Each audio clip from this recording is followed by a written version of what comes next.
Hello बचवाड़ी, कैसे हैं आप सब और क्या हालचाल हैं आपके। तो भाई इस सेशन में हम करवाने वाले हैं फटाफट से आईसीएआई स्टडी मैट के सारे एमसीक्यू और सारे के सारे केस स्टडीज, स्टडी मैट के सारे। तो आप देख सकते हैं मेरे सामने ये सारे क्वेश्चंस दिए गए, जैसे चैप्टर 1 है। तो मैंने थोड़ा से और तरीके से बनाकर अपने एक प्रॉपर फाइल में रख दिया है। ये फाइल भी मैं शेयर कर देता हूँ टेलीग्राम चैनल के अंदर, कोई दिक्कत नहीं है। और आप डाउनलोड भी कर सकते हैं, डिस्क्रिप्शन सेक्शन में लिंक दिया होगा। तो अगर हम बात करें, आप देखिए चैप्टर 1 से स्टार्ट करते हैं बिना कोई देरी किए। मैंने किस तरीके से किया, chapter 1 MCQ then case studies, MCQ then case studies, ठीक है ना। तो चलिए अभी बिना कोई देरी के शुरू करते हैं। स्टडी मैट के सारे क्वेश्चंस इसी एक सेशन में हम करने वाले हैं। ग्रीन लिमिटेड को बनाया गया है 3 जैन को एज पर कंपनीज एक्ट 13। आप बताइए फाइनेंशियल ईयर क्या होगा। सर अगर हम बनाते हैं 1 जैन या उसके बाद, तो फाइनेंशियल ईयर एंड होता है अगले साल 31 मार्च को, मतलब फाइनेंशियल ईयर होगा 31 मार्च 2024। सही ऑप्शन क्या होगा, सी। आइए आगे बढ़ते हैं। Roma along with her 6 friends, इन्होंने बनाई है रोमा ट्रेडिंग लिमिटेड। कैसी कंपनी है भैया, ये तो मुझे लग रही है पब्लिक कंपनी। आपको लग रही है पब्लिक कंपनी? बिल्कुल पब्लिक कंपनी है। आप बताइए paid up share capital 2 crore है। अप्रैल 24 में इन्होंने देखा कि टर्नओवर जो है 40 सीआर है। सर देखो, टर्नओवर और कैपिटल तो लिमिट के अंदर है, लेकिन पब्लिक कंपनी है ना सर। पब्लिक कंपनी को स्मॉल कंपनी मानते हैं क्या? बिल्कुल भी नहीं। Roma trading company the small company, concept small company only applicable in the case of private company है ओपीसी। भले स्मॉल कंपनी क्राइटेरिया पूरा कर रही है, ये पब्लिक कंपनी, इसीलिए इसको स्मॉल कंपनी वाले एडवांटेजेस बेनिफिट्स नहीं मिलेंगे। सही ऑप्शन क्या होगा, बी। चलिए अब चलते हैं आगे। अगला क्वेश्चन क्या बोलता है। अभिलाषा एंड अमृता ने बनाई है non profit private limited company, section 8 के अंदर रजिस्टर्ड है। एक फ्रेंड ने बताया कि ये कंपनी को आप स्मॉल कंपनी बना सकते हैं। Sir section 8 company small company नहीं बन सकती, याद करिए। स्मॉल कंपनी एक्सेप्शन में क्लियर लिखा है, सेक्शन 8 कंपनी नहीं बन सकती। कह रहा है पी&एल के हिसाब से टर्नओवर और पेड अप शेयर कैपिटल। पहली बात तो यार टर्नओवर वर्ड तो यूज ही नहीं होता, रिसीव एक्सपेंडिचर इनकम एक्सपेंडिचर। खैर एनीवेज, सेक्शन 8 कंपनी ये टर्नओवर वाला क्राइटेरिया पूरा करेगी। ये बोलता है भैया आप इसे मान लेंगे। देखो सर ऐसा है, सेक्शन 8 कंपनी कभी भी स्मॉल कंपनी नहीं कहलाएगी, ठीक। 5% स्टेक, ये सब क्या बोल रहे हो? क्या लॉजिक है इन सब का? कोई कोई सिर पैर की बातें ही नहीं है। स्मॉल कंपनी का स्टेटस सेक्शन 8 कंपनी को नहीं मिल सकता। सही पकड़े हैं, ठीक है। अब चलते हैं भैया आगे। एसोसिएट कंपनी के केस में आप बताइए सिग्निफिकेंट इन्फ्लुएंस होना चाहिए। सिग्निफिकेंट इन्फ्लुएंस से क्या मतलब है? इससे मतलब भैया 20% ऑफ टोटल वोटिंग पावर। बेशक कोई दिक्कत तो नहीं। चलिए अब चलते हैं आगे। अब चलते हैं भैया केस स्टडी की तरफ। केस स्टडी क्या बोलती है? केस स्टडी कहती है भैया एमएनपी प्राइवेट लिमिटेड कंपनी है, कंपनी के अंदर बनाई गई है। पेड अप शेयर कैपिटल है 2 crore, turnover 60 crore. Again public company, again public company. पहला क्वेश्चन, स्मॉल कंपनी की डेफिनेशन बताइए, ठीक है। आप बताइए क्या MNP private limited small company मानी जाएगी? माय बैड, पब्लिक नहीं है, प्राइवेट लिखा था, प्राइवेट कंपनी। आप बताइए क्या इसे स्मॉल कंपनी मानेंगे? सर प्राइवेट कंपनी को स्मॉल कंपनी तब मानते ना जब टर्नओवर होता 40 सीआर, मैक्सिमम 440 है ना। Paid up capital 4 crore, turnover 40 crore. अभी यहाँ पे टर्नओवर 40 करोड़ से एक्सीड करेगा, स्मॉल कंपनी मानेंगे नहीं। अगर टर्नओवर 30 करोड़ होगा तब।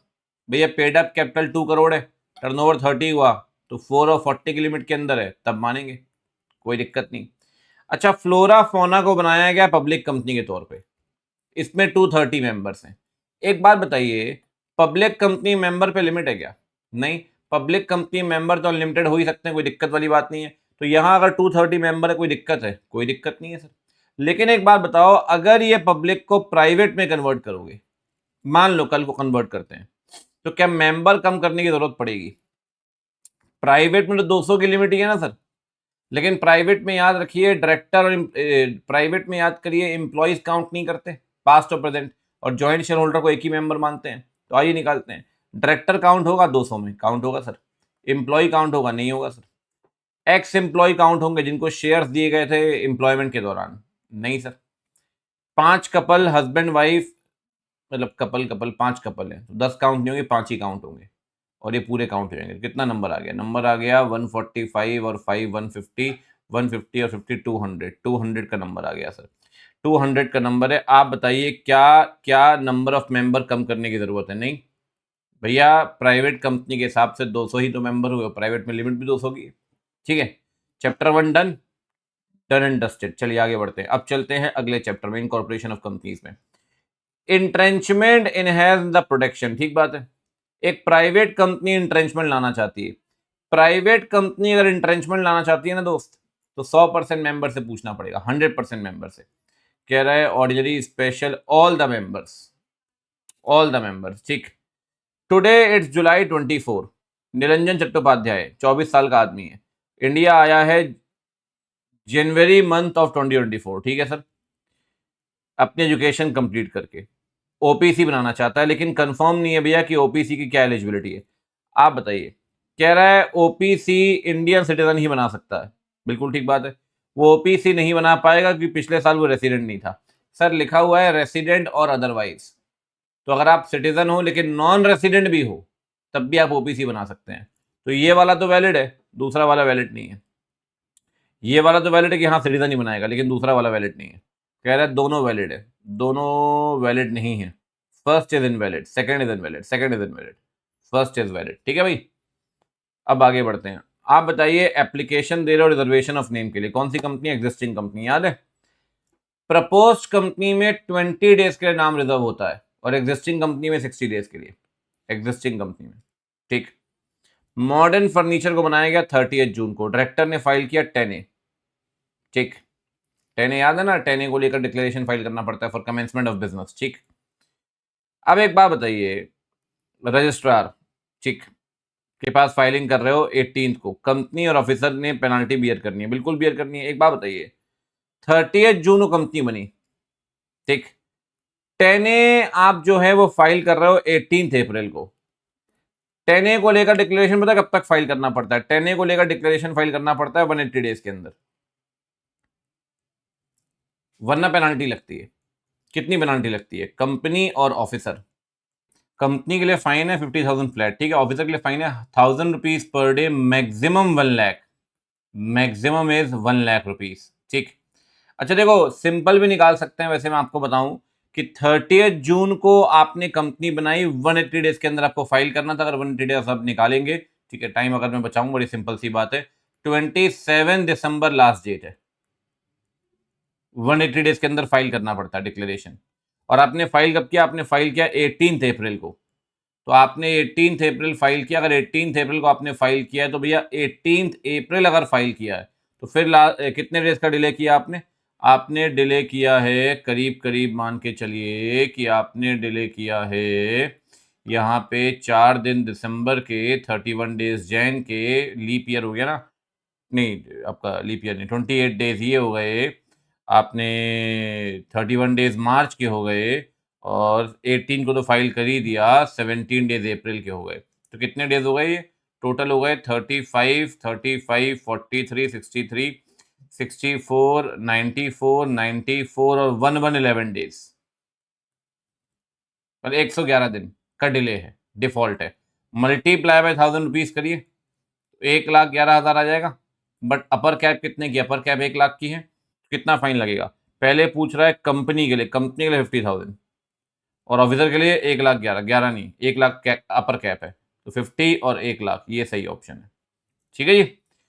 आईटीसी लिमिटेड ने अपना नाम चेंज कर लिया टू आईटीसी लिमिटेड, अच्छा डॉट डॉट था। कंपनी और ऑफिसर ने डिफॉल्ट किया ऑल्ट्रेशन फाइल करने में। अब आप बताओ सर, ऑल्ट्रेशन कैसे फाइल करते हैं? क्या लिखा हुआ है ये? कह रहा है इनकरेक्ट स्टेटमेंट बताना, इनकरेक्ट, इनकरेक्ट।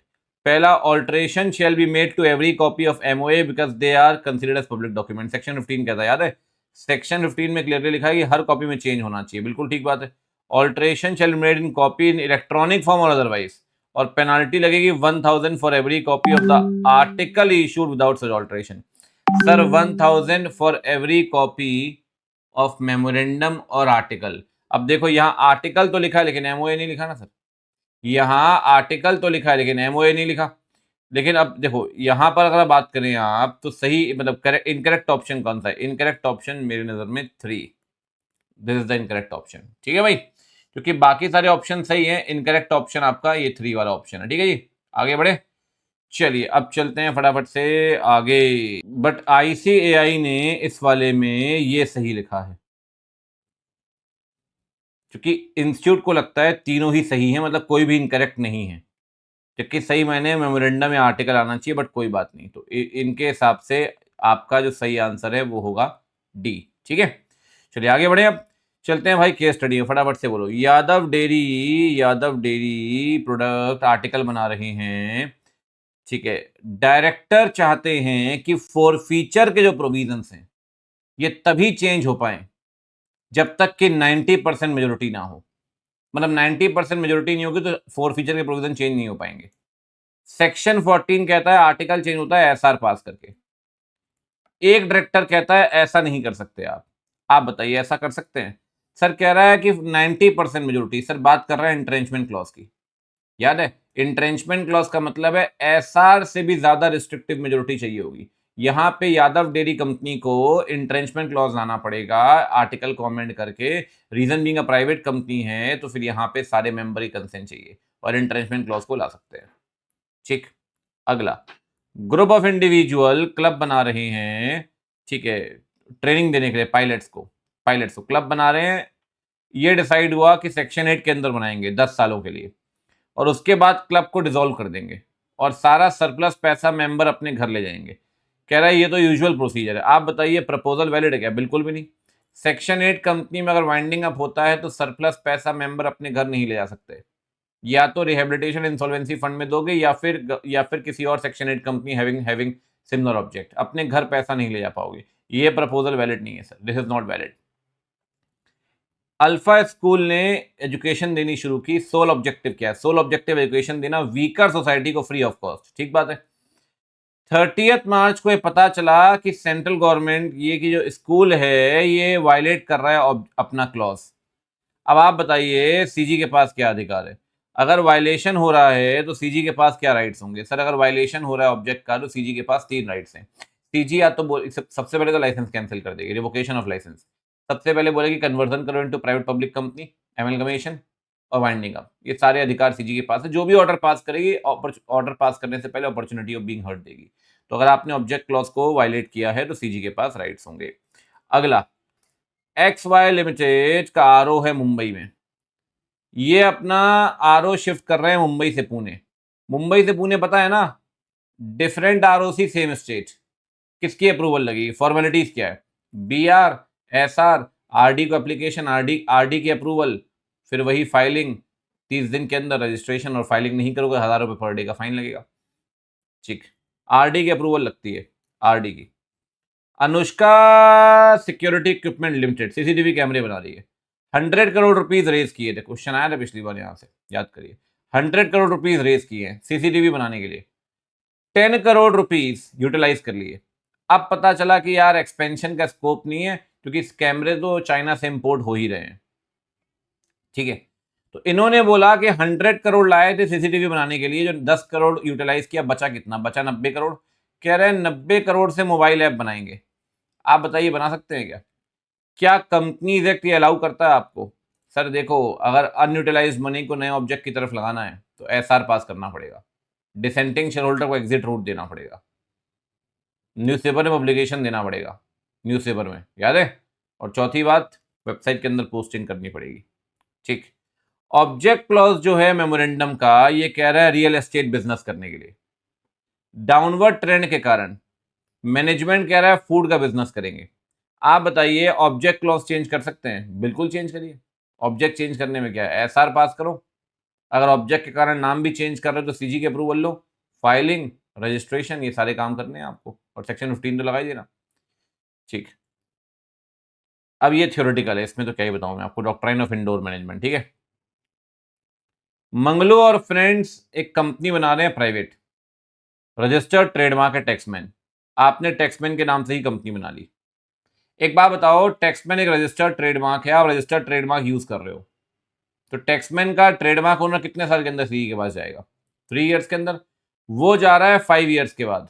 5 इयर्स के बाद पता चला वो एप्लीकेशन दे रहा है, बोला भैया नाम चेंज करवाओ, कंपनी ने जो नाम रखा है वो हमारे ट्रेडमार्क से मिलता जुलता है। क्या कंपनी को आप कंपेल कर सकते हैं? नहीं सर, ट्रेडमार्क ओनर एप्लीकेशन दे पाएगा सिर्फ 3 इयर्स के अंदर। 3 साल के बाद उसके राइट्स खत्म हो जाएंगे। किन सिचुएशन में सब्सिडरी कंपनी होल्डिंग के शेयर होल्ड कर सकती है? 3 सिचुएशन में। अगर सब्सिडरी बनने से पहले शेयर होल्ड करते आ रहे थे, सब्सिडरी बनने के बाद भी होल्ड करते रहोगे, राइट। दूसरा, नॉमिनी के, ट्रस्टी के तौर पे। और तीसरा, डिसीज्ड एलआर के तौर पे, of the deceased member of the holding company. Shri Lakshmi subsidiary company है in which Hanuman power supply limited holding 60% share hold कर रही है। एक शेयर होल्डर जो है होल्डिंग का, इसने एक चैरिटेबल संस्था बनाई और अपने 10% शेयर्स ट्रस्ट को दे दिए और 50 करोड़ रुपए ट्रस्ट को दे दिए। उसने ट्रस्टी के तौर पे सब्सिडरी कंपनी को अपॉइंट किया। होल्डिंग के शेयर्स का ट्रस्टी आपने सब्सिडरी को बना दिया, सारी एसेट ट्रस्टी सब्सिडरी के नाम पे, एस के नाम पे। आप बताइए क्या सब्सिडरी होल्डिंग के शेयर होल्ड कर सकती है इस तरीके से? Yes sir, as a trustee you can hold the shares, कोई दिक्कत वाली बात नहीं। Again theoretical question, section 20 theoretical में नहीं घुस रहे अपन। Section question number 12, Parag construction limited leading infra company है। एक डायरेक्टर है पराग, ये सारे कॉन्ट्रैक्ट साइन कर रहा है सर कई सालों से। सारे all the parties whoever deal with the company know पराग वेरी वेल। कंपनी को एक बहुत इंपॉर्टेंट कंस्ट्रक्शन कॉन्ट्रैक्ट मिला है रिनाउंड सॉफ्टवेयर कंपनी से। पराग कंस्ट्रक्शन करेगी इस साइट का विद लोकल कॉन्ट्रैक्टर फिरोज भाई। पराग ने पार्टनरशिप डीड साइन की फिरोज भाई के साथ, क्योंकि इंप्लाइड अथॉरिटी है। In a dispute, company denied to accept liability as a partner. Can the company deny its liability as a partner? एक बात ध्यान रखिए, पराग कंपनी के बिहाफ में साइन कर रहा है पार्टनरशिप डीड। बहुत बढ़िया क्वेश्चन है सर, पहली बार क्वेश्चन दिखा है। सेक्शन 22 में एक बात लिखी है कि जब भी आप पार्टनरशिप, जब भी कोई भी डीड साइन करेंगे आप कंपनी के बिहाफ में, कंपनी आपको ऑथराइज करेगी इन राइटिंग डीड साइन करने के लिए। इन राइटिंग, या तो कॉमन सील के अंदर या फिर 2 डायरेक्टर्स, नहीं तो 1 डायरेक्टर प्लस सेक्रेटरी। तो साइन ऑथराइज करेगी कंपनी राइटिंग में, आपको राइटिंग में ऑथराइज करेगी, तभी आप कंपनी के बिहाफ पे डीड साइन कर सकते हैं। राइटिंग मतलब एक्सप्रेस अथॉरिटी चाहिए, और यहां लिखा है कि पराग के पास इंप्लाइड अथॉरिटी। सर इंप्लाइड वाला पॉइंट यहां नहीं लगेगा, इंप्लाइड वाला पॉइंट यहां नहीं लगेगा, ध्यान रखिए, ठीक है ना। एक्सप्रेस अथॉरिटी चाहिए। बिल्कुल नया क्वेश्चन है, बिल्कुल फ्रेश। देखो इसका मैं एक बार आपको आंसर ही पढ़ाता हूँ, स्टडी मैट में क्या दिया हुआ है, एक बार देखना जरा। एक बार स्टडी मैट में देखना क्या दिया है इन्होंने, कुछ भी लिख सकते हैं। 22 रेफर किया इन्होंने। 22 में क्या लिखा है, डीड साइन कर सकते हैं, कॉमन सील लगानी पड़ेगी, या 2 डायरेक्टर साइन करेंगे, या 1 डायरेक्टर प्लस सेक्रेटरी। कह रहा है अथॉरिटी आप दे सकते हैं डीड को लेकर, कोई दिक्कत नहीं है। In the present case company has not given any written authority not a fix common seal, इसलिए Parag is not legally entitled to execute deeds. क्या क्वेश्चन आया, मजेदार, बहुत प्यारा क्वेश्चन है सर, मन हो गया प्रसन्न। ठीक है जी, अब चलते हैं चैप्टर 3 की तरफ, prospectus and offer of securities. चलिए जी, तो अगला कहानी क्या बोलती है ये देखते हैं। कहता है मॉडर्न फर्नीचर लिमिटेड ने डॉक्यूमेंट इशू किया है सिक्योरिटीज के लिए, ठीक है, फॉर सेल डीम्ड प्रोस्पेक्टस मान रहे 25 के अंदर। ठीक बात है, कह रहे हैं कौन सा स्टेटमेंट करेक्ट होगा, ठीक है, जहां तक बात है डीम्ड प्रोस्पेक्टस की। देखो कहता है डीम्ड प्रोस्पेक्टस में आपको कौन कौन सी बातें बतानी है। पहला कह रहा है जितना amount received to be received, बिल्कुल ठीक है, ये बात तो बतानी पड़ती है डीम्ड प्रोस्पेक्टस में आपको। दूसरी बात, person making the offer were named in the prospectus as promoter, से ये बात नहीं बतानी पड़ती, 2 ही बातें बतानी पड़ती, याद करिए। एक तो जितना पैसा मिल गया इतना मिलना बाकी, और time and place of inspection of agreement, ये दोनों पॉइंट सही हैं। तो करेक्ट पूछ रहा है ना, तो करेक्ट फर्स्ट और थर्ड, यानी कि ये करेक्ट है, बी, ठीक। अगला सेक्शन 40 कहता है हर कंपनी को ना एप्लीकेशन देनी पड़ेगी स्टॉक एक्सचेंज के पास, ठीक बात है, ऑफर देने से पहले एप्लीकेशन फाइल करेंगे। आपने 3 एक्सचेंज के बाद एप्लीकेशन फाइल की है, ठीक है, और वहां पर परमिशन मिली है कपल, मतलब 2 में से 3 के पास अप्लाई किया, 2 में से ही अप्रूवल आई है। सर अगर जब 3 को अप्लाई किया, तीनों से अप्रूवल आनी जरूरी है, किसी एक ने भी मना कर दिया तो बात बनेगी नहीं। अब यहाँ पे एक ने मना कर दिया आपको, आप अलॉटमेंट कर नहीं सकते, लेकिन फिर भी अगर आपने अलॉटमेंट किया तो पेनाल्टी लगेगी। पेनाल्टी कितनी लगेगी सर? पेनाल्टी लगेगी, no penalty, penalty of mother casting, penalty company के ऊपर इतनी लगेगी, ठीक है सर, और ऑफिसर के ऊपर लगेगी ये। तो ये सही ऑप्शन है, 5 लाख 50 लाख 50,000 3 लाख, ठीक। अच्छा ये बताओ, RERL, पेनाल्टी सुन के तो वैसे बच्चों का दिमाग घूम जाता है कह रहे पेनाल्टी छोड़ो और क्वेश्चन पूछो। आपने शेल्फ प्रोस्पेक्टस इशू किया, ठीक है, अब आप इंफॉर्मेशन मेमोरेंडम फाइल कर रहे हैं। आप बताइए इंफॉर्मेशन मेमोरेंडम सेकंड ऑफर से कितने पहले करेंगे? इंफॉर्मेशन मेमोरेंडम फाइल करते हैं सेकंड ऑफर से पिछले 1 महीने के दौरान, पिछले 1 महीने के दौरान, ठीक। मॉडर्न फर्नीचर ने डिसाइड किया कैपिटल रेज करने के लिए, ठीक है, जो प्रोस्पेक्टस इशू कर रहे हैं, प्रोस्पेक्टस की कॉपी को साइन कौन करेगा? सेक्शन 26 से आया है ये क्वेश्चन। याद करिए, प्रोस्पेक्टस को साइन करता है डायरेक्टर या प्रपोज डायरेक्टर, डायरेक्टर या propose director, any two director, majority of director, majority director, director propose director. ठीक, अब चलते हैं केस स्टडी में। थ्योरेटिकल में दिमाग नहीं लगाएंगे। अलॉटमेंट इरेगुलर कब होता है आपको पता है। अगर आप पब्लिक इशू की कोई भी कंडीशन तोड़ते हैं, जैसे कि अंडरराइटिंग कमीशन 2.5 या 5% से ऊपर चली गई, एप्लीकेशन मनी 5% से कम है, ठीक है, कोई भी कंडीशन या 26 आप कंडीशन तोड़ते हैं तो इरेगुलर मानते हैं। ठीक, शेल्फ प्रोस्पेक्टस अगेन थ्योरेटिकल है। सीधे चलते हैं केस स्टडी में, ये भी थ्योरेटिकल है।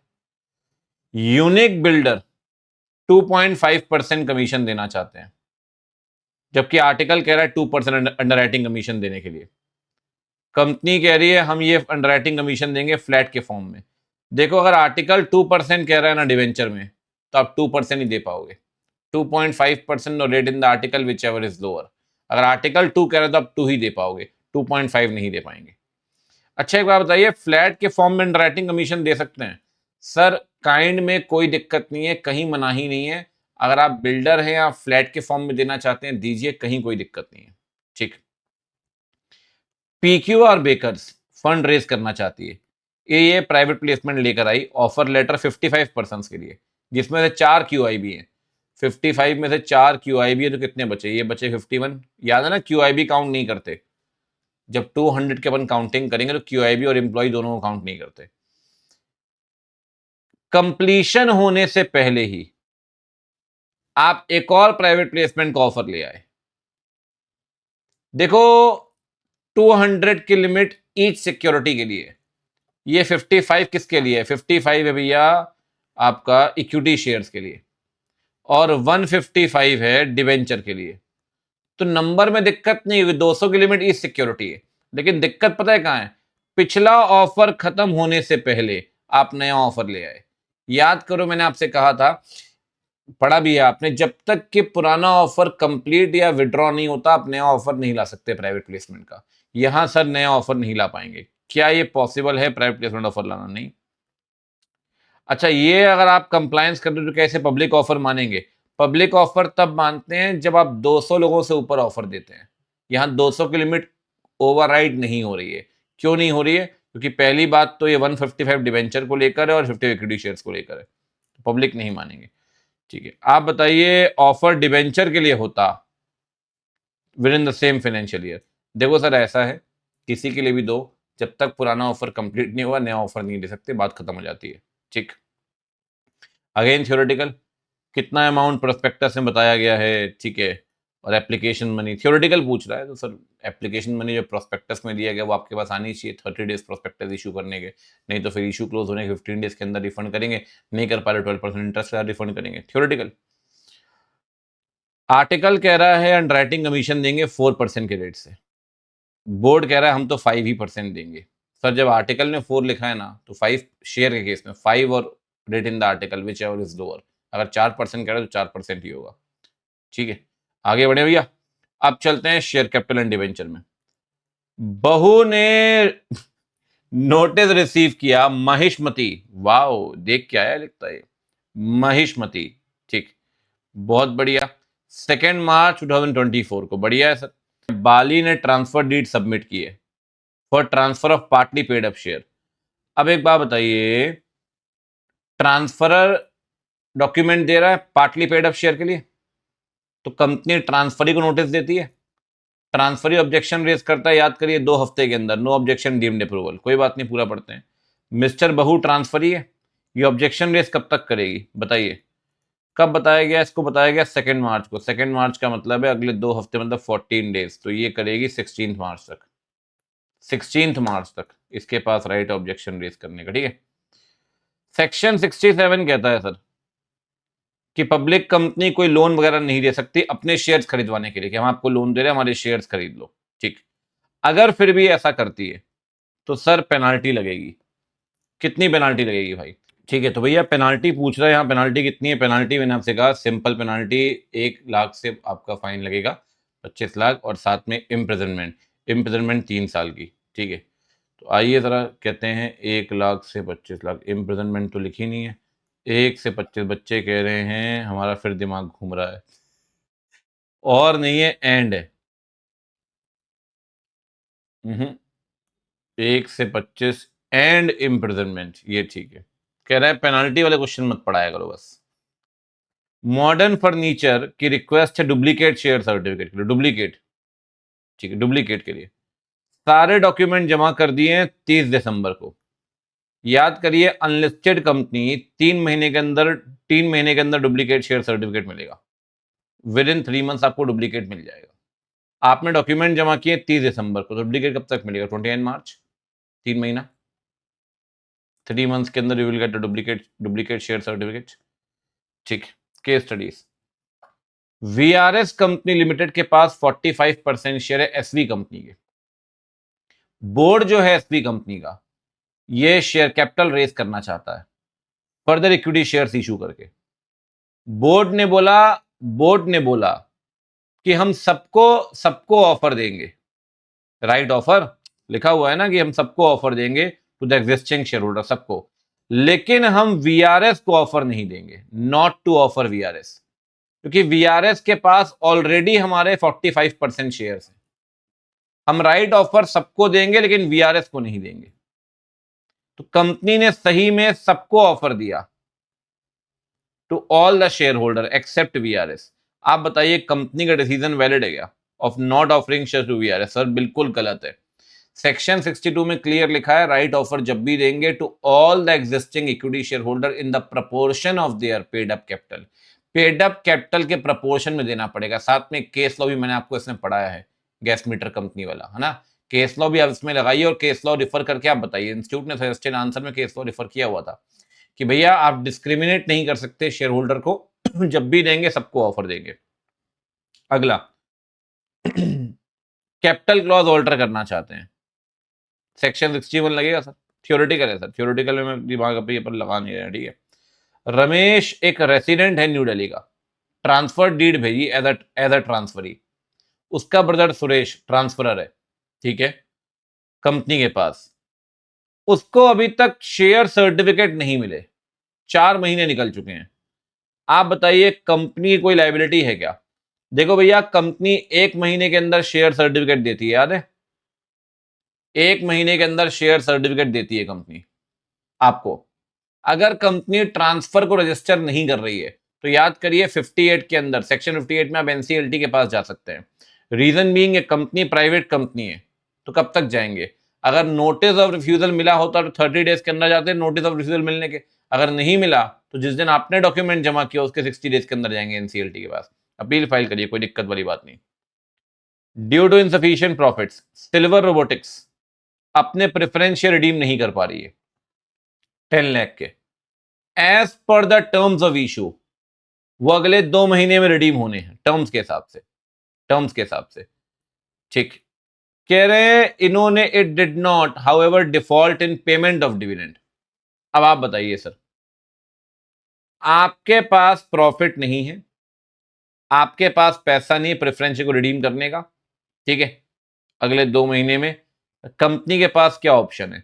अगर कंपनी के पास प्रेफरेंस शेयर रिडीम करने का ऑप्शन नहीं है ना, तो याद करिए कंपनी ऑप्शन दे सकती है एफआरपीएस इशू करने का, फर्दर रिडीमेबल प्रेफरेंस शेयर। उसके लिए आपको प्रेफरेंस शेयर होल्डर से पूछना पड़ेगा जिनके पास 3/4 of value of preference shares होंगे, साथ में एनसीएलटी की अप्रूवल लेनी पड़ेगी। दोनों काम आप करिए और एनसीएलटी बोलेगा जो नहीं मान रहा है डिसेंटिंग शेयर होल्डर का पैसा तुरंत वापस करिए। आप कर सकते हो नए प्रेफरेंस शेयर इशू, और जैसे नए इशू करोगे पुराने अपने आप रिडीम हो जाएंगे। ट्रिशा डेटा सिक्योरिटी को बनाया गया 1 साल पहले, ठीक है, काफी प्रॉफिट्स हो रहे हैं, एम्प्लॉय फ्रेंडली एनवायरनमेंट है, company sweat equity share issue करना चाहती है। एक क्लोज फ्रेंड है सीईओ का, वो कह रहा है स्वेट इक्विटी शेयर इशू नहीं कर सकते क्योंकि अभी तक 2 साल पूरे नहीं हुए।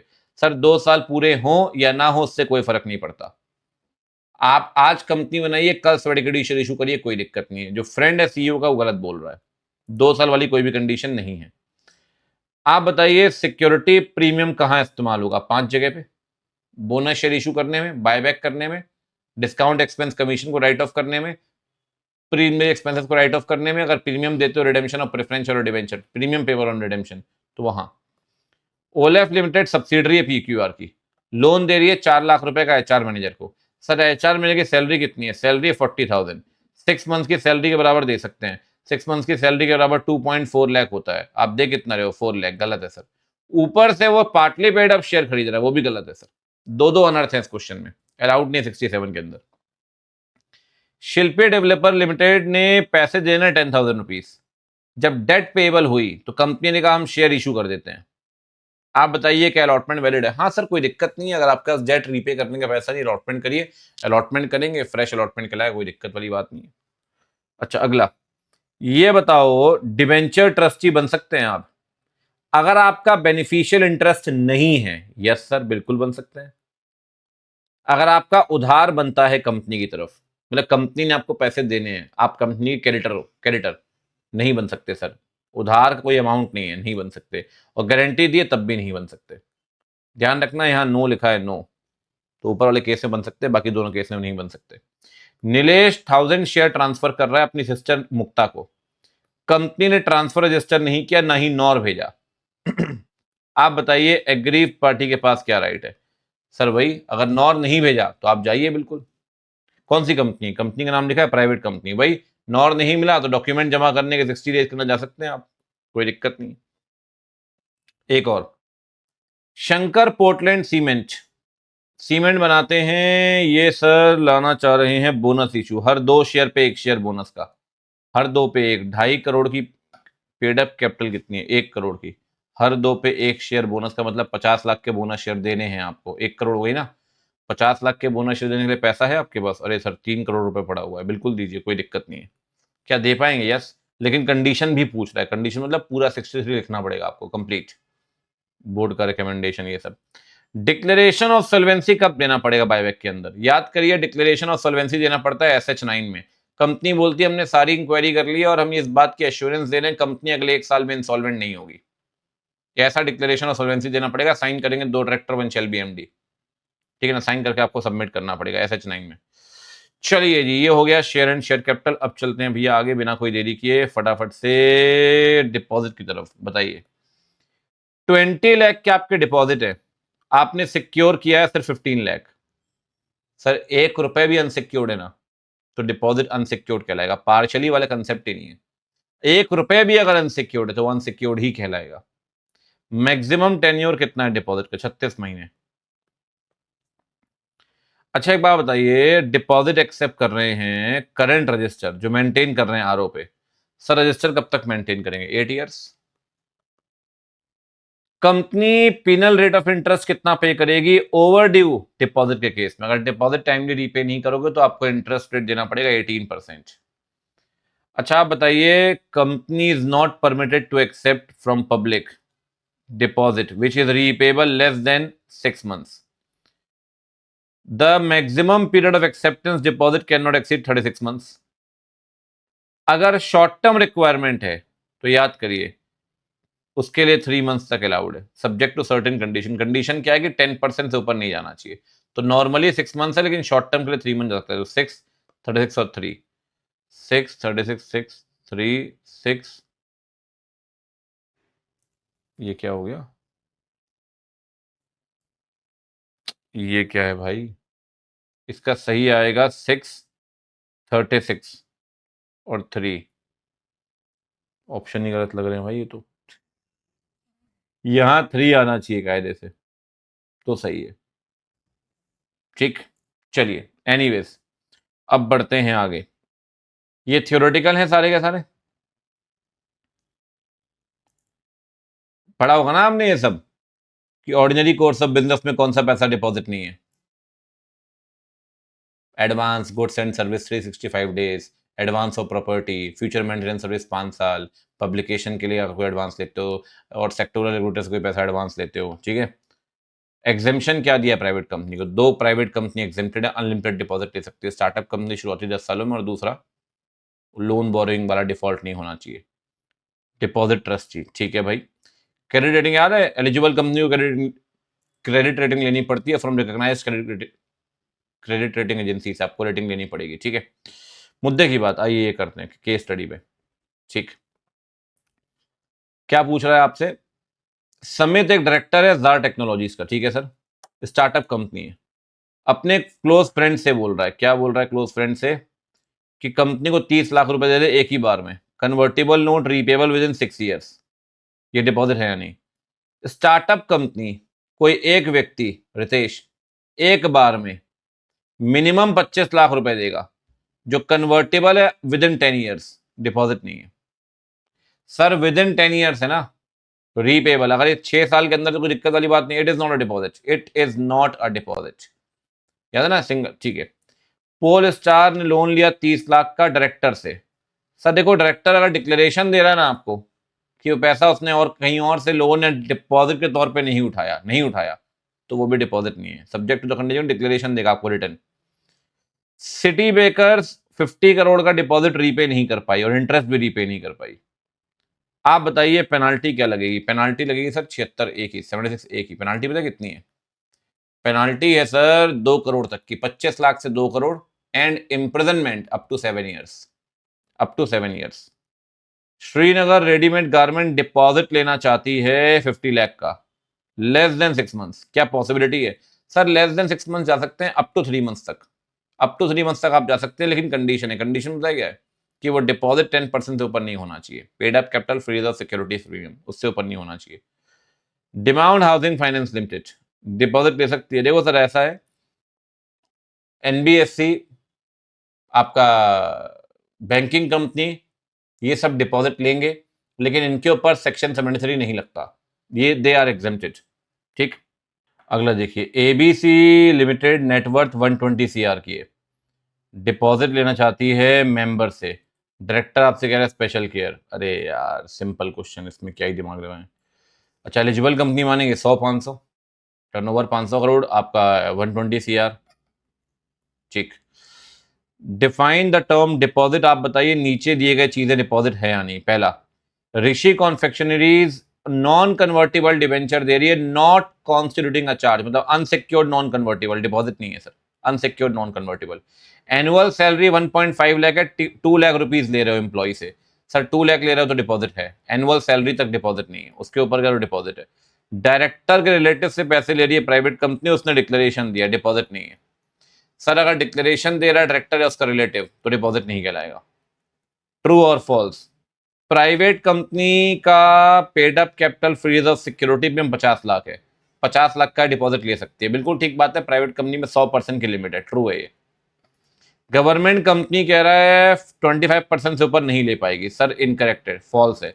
गवर्नमेंट कंपनी में 35% की लिमिट है। ठीक, प्रयास electrical limited paid up capital 1 crore की है, टर्म लोन 10 लाख का लिया है, 10 लाख का इलेक्ट्रिकल आइटम के लिए।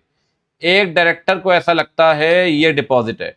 सर एक बात ध्यान रखिए, अगर बैंक से आप लोन लेते हैं तो बैंकिंग कंपनी से लिया हुआ, स्केड्यूल्ड बैंक से लिया हुआ कोई भी लोन डिपॉजिट नहीं है, it is not a deposit. Publishing company अपना डीआरआर इस्तेमाल करना चाहती है क्रेडिटर्स को पे ऑफ करने के लिए, नहीं कर सकती सर। डीआरआर सिर्फ एक ही जगह इस्तेमाल होगा, डिपॉजिट रीपे करने में, और कहीं इस्तेमाल नहीं हो सकता, और कहीं नहीं। संजीव शेयर होल्डर है प्राइवेट कंपनी का, उसकी वाइफ है स्नेहा, और 3 बेटे हैं आयुष, प्रणव और हिमांशु, ये शेयर होल्डर है कंपनी में। आप बताइए, संजीव डिपॉजिट लेना चाहता है 36 महीने के लिए jointly with his wife and 3 sons. 36 महीने तो अलाउड है, लेकिन याद करिए ज्वाइंटली सिर्फ 3 लोग ही हो सकते हैं। अब यहां संजीव एक हो गया, वाइफ एक हो गई और 3 बच्चे, तो ये हो गया सर 5। ये कैसे होगा सर? Not possible. क्या ये आगे बढ़ सकता है? 5 लोगों के नाम पे ले सकता है सर, सिर्फ 3 अलाउड है याद करिए, सिर्फ 3। Shubhra chemical private limited desirous है डिपॉजिट एक्सेप्ट करने में, ठीक है, अमाउंटिंग टू 200%। 200%। कौन सी कंडीशन पूरी करनी पड़ेगी भाई? देखो, प्राइवेट कंपनी में 100% की लिमिट है, लेकिन मैं आपसे कह रहा 2 एक्सेप्शन है। स्टार्टअप कंपनी शुरुआत हुई 10 सालों में, और दूसरा वो लोन बोरिंग वाला पॉइंट, ठीक है ना। दोनों में से किसी भी हेड के अंदर फॉल करेंगे तो 200% भी ले सकते हैं, कोई दिक्कत नहीं है, क्योंकि 100% वाली कंडीशन नहीं लगती, एग्जेम्पशन मिलता है प्राइवेट कंपनी को, ठीक है। तो ये हो गया भैया आपका डिपॉजिट का चैप्टर खत्म। अब चलते हैं चार्जेस में। बताइए, एक पर्सन चार्ज प्रॉपर्टी एक्वायर कर रहा है जिसपे चार्ज रजिस्टर्ड है, आप बताओ उसे चार्ज के बारे में कब से पता होगा? सर सेक्शन 80, जिस दिन चार्ज का रजिस्ट्रेशन होगा ना, उस दिन उसे चार्ज के बारे में पता लग जाएगा। चार्ज के बारे में, the date of such registration. Charge create हुआ ऑफिस प्रेमाइस पे, टर्म लोन 1 करोड़ का है, ठीक, through an instrument of charge. Instrument of charge कब बना? 16 फेब को, 16 फेब को। गलती से कंपनी चार्ज रजिस्टर नहीं करा पाई within the first period 30 days. ठीक, आप बताइए latest day within which company must register charge with ROC so to avoid paying ad valorem fees. Sir ad valorem तो फिर तीसरी बार में आती है ना, पहली बार में अगर 30 दिन के अंदर नहीं करा पाए तो और 30 दिन के लिए एडिशनल फीस देनी पड़ेगी एडिशनल। तो आपकी चार्ज क्रिएशन कब हुआ, ये हुआ 16 फेब को। 16 फेब से पहले 30 दिन कब आएंगे, लीप ईयर नहीं है ना ये, ठीक है पहले 30 दिन, ये 12 दिन फेब के हो गए और 18 दिन हो गए आपके मार्च के, तो ये आ गया 18th ऑफ मार्च। इस तक तो फेल कर गए थे ना आप, पहला पीरियड तो फेल कर गए, तो और 30 दिन कब तक मिलेंगे, और 30 दिन मिलेंगे, 13 दिन मार्च के हो गए और 17 दिन अप्रैल के हो गए। 17th April is the last date to avoid ad valorem fees. ठीक है भाई, अगला इंस्ट्रूमेंट ऑफ चार्ज कब तक प्रिजर्व करेंगे, 8 ईयर्स।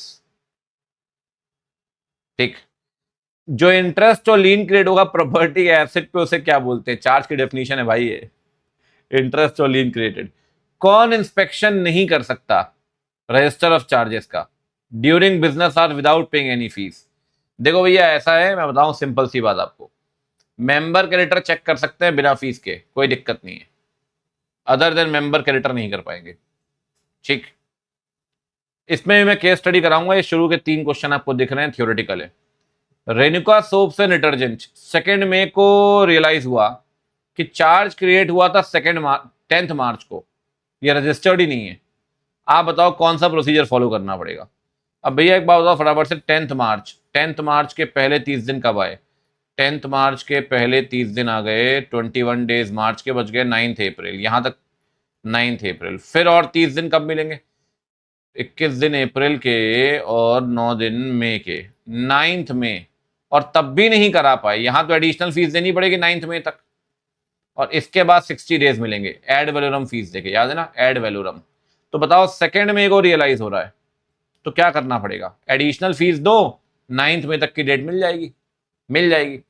लेकिन अगर एक बात बताइए 7 जून को रियलाइज हुआ होता तब क्या होता, बेटा 7 जून को रियलाइज होता ना तो फिर 9th मई की डेट तो निकल गई, फिर आपको एड वैल्यूरम फीस देनी पड़ती, एड वैल्यूरम।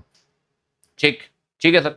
अंतरिक्ष ने एक प्रॉपर्टी खरीदी दिल्ली में, जो प्रॉपर्टी एक कंपनी की है, कंपनी का नाम क्या है, NRT limited. At the time of registration अंतरिक्ष को पता चला कि टाइटल डीड फ्री नहीं है, और कंपनी ने एक्सप्रेस किया कि हम टाइटल डीड ट्रांसफर नहीं करा पाए आपके नाम पे, और चार्ज क्रिएट था वहां पे। अब आप बताओ, कंपनी कह रही है भैया चार्ज रजिस्टर है, आपको पता लगाना चाहिए था। अंतरिक्ष कह रहा है आपने एसेट को सिक्योरिटी के तौर पे रखा है, कि कंपनी ने फ्रॉड किया अंतरिक्ष के साथ, बिल्कुल भी नहीं सर। सेक्शन 80 लगेगा। जिस दिन अंतरिक्ष प्रॉपर्टी खरीदेगा वो ये नहीं कह सकता मुझे चार्ज के बारे में नहीं पता है। सेक्शन 80 क्या बोलता है, जिस दिन चार्ज क्रिएट होगा हम ये मान लेंगे हर व्यक्ति को उस चार्ज के बारे में पता है, और जो व्यक्ति प्रॉपर्टी खरीद रहा है कंपनी से उसे भी चार्ज का नॉलेज होगा। ठीक, again case study, ABC limited charge create कर रहा है in the favour of okay bank, बाद में बैंक ने फैसिलिटी बढ़ा दी। सर एक बात बताइए, अगर फैसिलिटी बढ़ाएगा तो मॉडिफिकेशन है, मॉडिफिकेशन में सेक्शन 79 क्या बोलता है, जैसे क्रिएशन को रजिस्टर कराते हैं आप 30, 30, 60 जो टाइम पीरियड 77 में दिया हुआ है, सेम प्रोसीजर 77 वाला यहां भी लगेगा।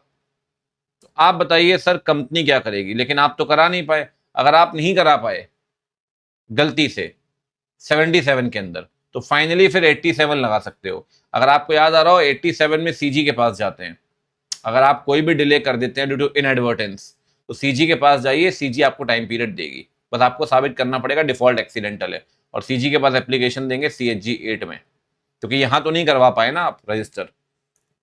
ठीक, रंजीत ने एक प्रॉपर्टी खरीदी PQR से, PQR ने वो प्रॉपर्टी मॉर्टगेज की थी बैंक के पास, पूरा लोन वोन सब रीपे हो गया, कोई दिक्कत नहीं। ना तो कंपनी ने ना ही बैंक ने बताया सेटिस्फेक्शन के बारे में रजिस्ट्रार को। क्या रंजीत बता सकता है? सर अगर कंपनी बताती है तो कंपनी बताती है सेक्शन 82 में, अगर कंपनी नहीं बता पाई तो रंजीत बताएगा 83 के अंदर। 83 में बोलेगा सर कंपनी नहीं बता पाई, मैं आपके पास फाइलिंग कर रहा हूँ, प्लीज चार्ज को रजिस्टर कर लीजिए आप, सेटिस्फेक्शन को। तो 83 में बताओ, CHG 4 फॉर्म फाइल करके कंपनी रजिस्ट्रेशन करेगी, आपको CHG 5 में सर्टिफिकेट देगी, कहानी खत्म। ठीक है भैया, ये हो गया आपका चार्जेस तक डन। चलिए जी अब चलते हैं M&A के अंदर, मैनेजमेंट एडमिनिस्ट्रेशन में एजीएम हो रही है 31 अगस्त को, चेयरमैन जो है आफ्टर 2 डेज अब्रॉड चला गया 31 डेज के लिए। अनअवेलेबिलिटी ऑफ चेयरमैन के कारण आप बताइए जो एजीएम की रिपोर्ट है, ठीक है, रिपोर्ट आप साइन करेंगे दो डायरेक्टर ने साइन किया और वन वो एडिशनल डायरेक्टर। देखो जी ऐसा है, ये बात कर रहा है 121 की। देखो ऐसा बड़ी सिंपल सी बात है सर, साइनिंग कौन करेगा? या तो साइन करता है चेयरमैन, अगर चेयरमैन साइन नहीं कर पाया तो साइन करेंगे दो director, one shall be MD and company secretary. अब यहाँ चेयरमैन साइन नहीं कर पाया तो साइन कौन कर रहा है? साइन कर रहे हैं दो director, one shall be additional director. Sir गलत है ना, दो में से एक एमडी होना चाहिए। तो कह रहा है साइनिंग वैलिड है, कह रहा है साइनिंग वैलिड नहीं, क्योंकि चेयरमैन ही ऑथराइज्ड है। नहीं सर, चेयरमैन के अलावा डायरेक्टर भी साइन कर सकते हैं, साइनिंग वैलिड है। साइनिंग ऑर्डर में नहीं, चेयरमैन साइन नहीं कर पाया तो साइन करेंगे दो director, one of whom shall be MD if there is one and company secretary. सही बात है। चलिए अब आगे बढ़ते हैं। ये बताइए एजीएम बुलाने के लिए 21 डेज का नोटिस देना पड़ता है, शॉर्टर नोटिस दे सकते हैं क्या? सर बिल्कुल दे सकते हैं शॉर्टर नोटिस, 95% मेंबर का एग्री करना जरूरी है। ठीक, कौन सी कंपनी रिक्वायर्ड नहीं है ई वोटिंग कराने के लिए? मैं सिंपल बताऊं, ई वोटिंग लिस्टेड कंपनी के लिए मैंडेटरी है, और यहां 1000 मेंबर है। जहां लिस्टेड नहीं कंपनी वहां ई वोटिंग नहीं करवानी, अनलिस्टेड कंपनी में। ये क्वेश्चन सही मायने में हाइब्रिड क्वेश्चन है, ई वोटिंग के साथ साथ लिस्टेड कंपनी का भी क्वेश्चन है, डेफिनेशन पढ़ी होगी आपने लिस्टेड कंपनी की। बी लिमिटेड जिसके इक्विटी शेयर्स लिस्टेड है, सर ये कंपनी लिस्टेड है सर, इक्विटी शेयर लिस्टेड है ना, तो लिस्टेड है। लिस्टेड है तो आपको ई वोटिंग करवानी पड़ेगी। क्या पूछ रहा है, किसको नहीं करानी? Not required. जिसके इक्विटी शेयर्स लिस्टेड है, जिसके प्रेफरेंस शेयर्स लिस्टेड है। सर अगर सिर्फ प्रेफरेंस शेयर लिस्टेड है ना, सिर्फ प्रेफरेंस शेयर, तो लिस्टेड नहीं मानेंगे, और लिस्टेड नहीं है ना तो ई वोटिंग करवाने की जरूरत नहीं है। हाइब्रिड क्वेश्चन है। In the general meeting of alpha software limited, chairman ने बोला कुछ बातें बाहर रखनी है मिनट से। एक शेयर होल्डर कह रहा है सर सब कुछ आएगा, ऐसा नहीं है। आप बताइए, मुकेश सही बोल रहा है सर, 3 बातें बाहर रख सकते हैं आप मिनट से, बिल्कुल chairman has the absolute discretion क्या रखना है क्या नहीं रखना। एक detrimental to the interest of company, defamatory to the interest of any person, और इररिलेवेंट इमटेरियल। शेयर होल्डर गलत बोल रहा है। अच्छा एक बात बताइए, प्रॉक्सी फॉर्म कब तक सबमिट करते हैं? 48 आवर्स पहले। मीटिंग हो रही है 15 अप्रैल को, ठीक है, 48 आवर्स पहले प्रॉक्सी फॉर्म जमा करेंगे। एक्स ने वाई को प्रॉक्सी बनाया, इसका प्रॉक्सी फॉर्म जमा किया 11 तारीख को, 48 आवर पहले हो गया ना सर, तो वाई एक वैलिड प्रॉक्सी है। दूसरा मेंबर डब्लू ने 2 प्रॉक्सी अपॉइंट किए, 2। पहला प्रॉक्सी है एम और दूसरा है एन। एम का प्रॉक्सी फॉर्म जमा किया 12/4 को, मीटिंग कब हो रही है? 15/4 को, 48 घंटे पहले जमा हो रहा है, यस, तो एम भी वैलिड है। लेकिन एन का जो प्रॉक्सी फॉर्म है ये जमा हो रहा है 14/4 को, मीटिंग है 15 अप्रैल को, 48 घंटे का गैप है, बिल्कुल भी नहीं है, 48 घंटे का गैप नहीं, इट इज इनवैलिड। ठीक, अगला नोटिस दिया है जीएम को लेकर, नोटिस में लिखा है स्वेट इक्विटी शेयर्स, ठीक है, के बारे में। शेयर होल्डर जो है ये कंप्लेन कर रहा है कि इश्यू ऑफ स्वेट इक्विटी पूरा नहीं बताया गया। देखो सर ऐसा है, सेक्शन 102 कहता है कोई भी स्पेशल बिजनेस आप डिस्कस करोगे समझाना तो पड़ेगा उसके बारे में, एक्सप्लेनेटरी स्टेटमेंट के अंदर। आप बताइए नोटिस वैलिड है क्या? नहीं है सर। अगर स्वेट इक्विटी शेयर इशू कर रहे हैं, स्वेट इक्विटी शेयर इशू करना एक स्पेशल बिजनेस है, समझाना तो पड़ेगा। लगभग हर सेक्शन से क्वेश्चन पूछे इस चैप्टर में इन्होंने, जीएम के अंदर। जीएम है भी खैर बहुत important. Tulip garden register maintain कर रहा है, रजिस्टर्ड ऑफिस मुंबई में। ग्रुप ऑफ मेंबर कोलकाता में रहते हैं, वो अपना रजिस्टर मेंटेन करना चाहते हैं कोलकाता में। क्या कोलकाता में रजिस्टर मेंटेन कर सकते हैं सर? देखो भैया ऐसा है, अगर आपका आरओ मुंबई में है तो कोलकाता में मेंटेन कर सकते हैं, मोर देन 110 मेंबर कोलकाता में रहते होंगे और एसआर पास करना पड़ेगा। एसआर आप बताइए, कोलकाता में मेंटेन कर सकते हैं? एसआर पास करिए, 110 सुपर मेंबर रहने चाहिए। क्या डायरेक्टर इंस्पेक्शन कर सकता है रजिस्टर ऑफ मेंबर का? देखो सर ऐसा है, इंस्पेक्शन करने का अधिकार सबके पास है, 4 लोग करते हैं बिना फीस के, beneficial owner, share holder, debenture holder, other security holder. इसके अलावा फीस देनी पड़ेगी तो करिए, बट फीस के बाद। एक बात और, board of directors Shreya transport का ईजीएम बुला रहा है, ईजीएम मेंबर के बोलने पर, और कोरम ही नहीं आई। सर अगर मेंबर ने ईजीएम बुलाई और कोरम ही नहीं आई तो मीटिंग एडजर्न नहीं होती, मीटिंग सीधे कैंसिल होती है। अब यहां मीटिंग एडजर्न कर रहे हैं, गलत सर, मीटिंग कैंसिल करनी पड़ेगी, मीटिंग शैल बी कैंसिल्ड।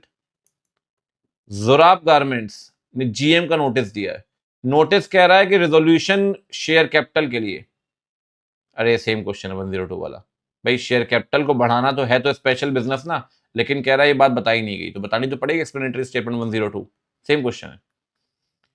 कह रहा है एजीएम के अंदर 80 मेंबर्स जो पर्सनली आए थे या प्रॉक्सी, जिनके पास 110 वोटिंग पावर है, पोल डिमांड कर रहे हैं, ठीक है सर, बिल्कुल ठीक बात है।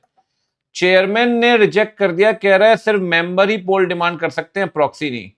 सर ऐसा है, पोल डिमांड करने का अधिकार दोनों के पास है, मेंबर के पास भी, प्रॉक्सी के पास भी। तो चेयरमैन यहां गलत कह रहा है।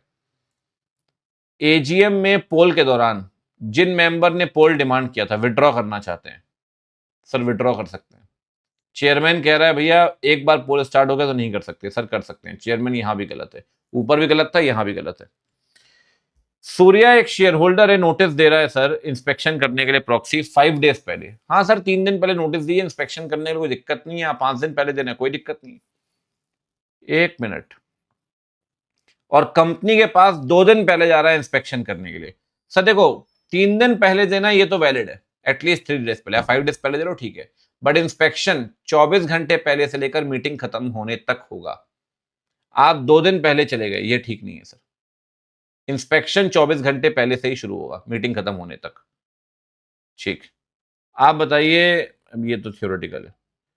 बनाया गया 1/4 को, जनरल मीटिंग हुई 30/4 को। आप बताइए टाइम लिमिट क्या है फर्स्ट एजीएम की, और फर्स्ट एजीएम में एक्सटेंशन मिलेगा क्या?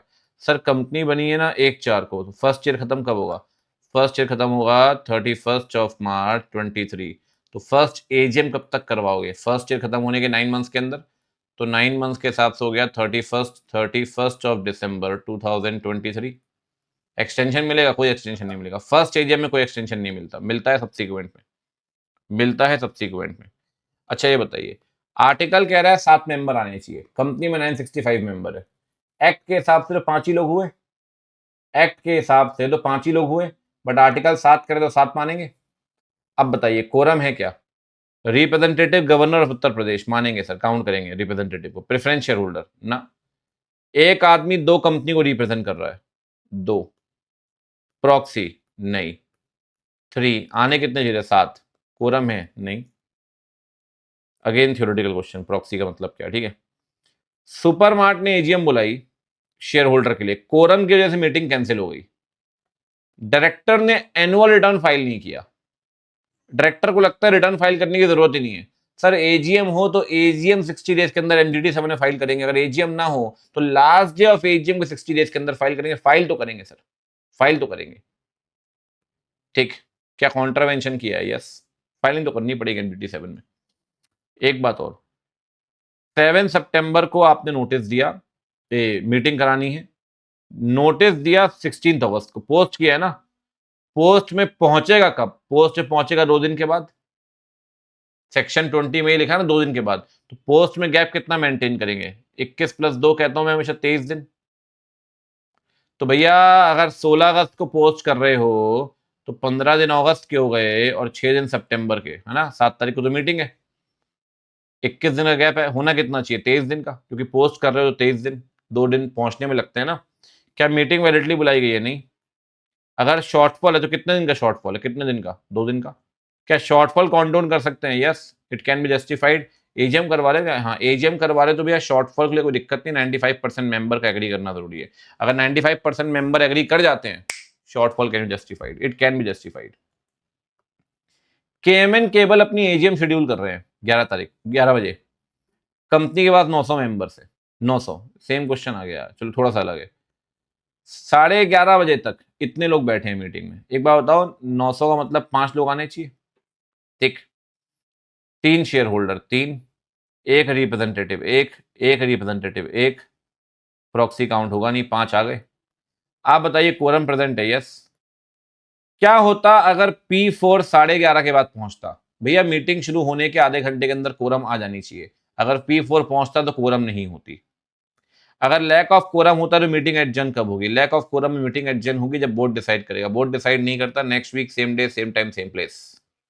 और अगर एडजर्न मीटिंग के अंदर भी कोरम नहीं आई, जो आई है फूल माला पहना के उन्हें कोरम मान लो, ठीक है। As a matter of fact usual time जो है एंट्री करने का रजिस्टर ऑफ मेंबर में, डिवेंचर होल्डर में, ये 7 डेज है, ठीक। कुछ केसेस में जो इवेंट है मतलब एंट्री 7 दिन के बाद भी हो सकती है। वो इवेंट कौन से हैं कि अब 7 दिन के बाद भी एंट्री कर पाएंगे आप। तो यहां आएगा जब प्रमोटर, याद करिए, अपनी प्रॉपर्टी, अपनी कोई उसके शेयर से, प्रमोटर की शेयर होल्डिंग अगर उसको सिक्योरिटी के तौर पे रखता है, प्लेज के तौर पे, हाइपोथिकेशन के तौर पे, तो जिस दिन प्लेज हाइपोथिकेशन करेगा वहां 15 डेज के अंदर वहां उसे एंट्री करनी, वहां मतलब बोर्ड एंट्री करेगा in the register of member. तो बाकी 7 डेज है, बस उस केस में 15 डेज हो जाएगा, ठीक है। कुछ अर्जेंट बिजनेस करने के लिए रत्ना, रिम्पी और रत्नेश 3 डायरेक्टर हैं कंपनी के, ये एजीएम बुलाना चाहते हैं 21 दिन का शॉर्टर नोटिस देकर।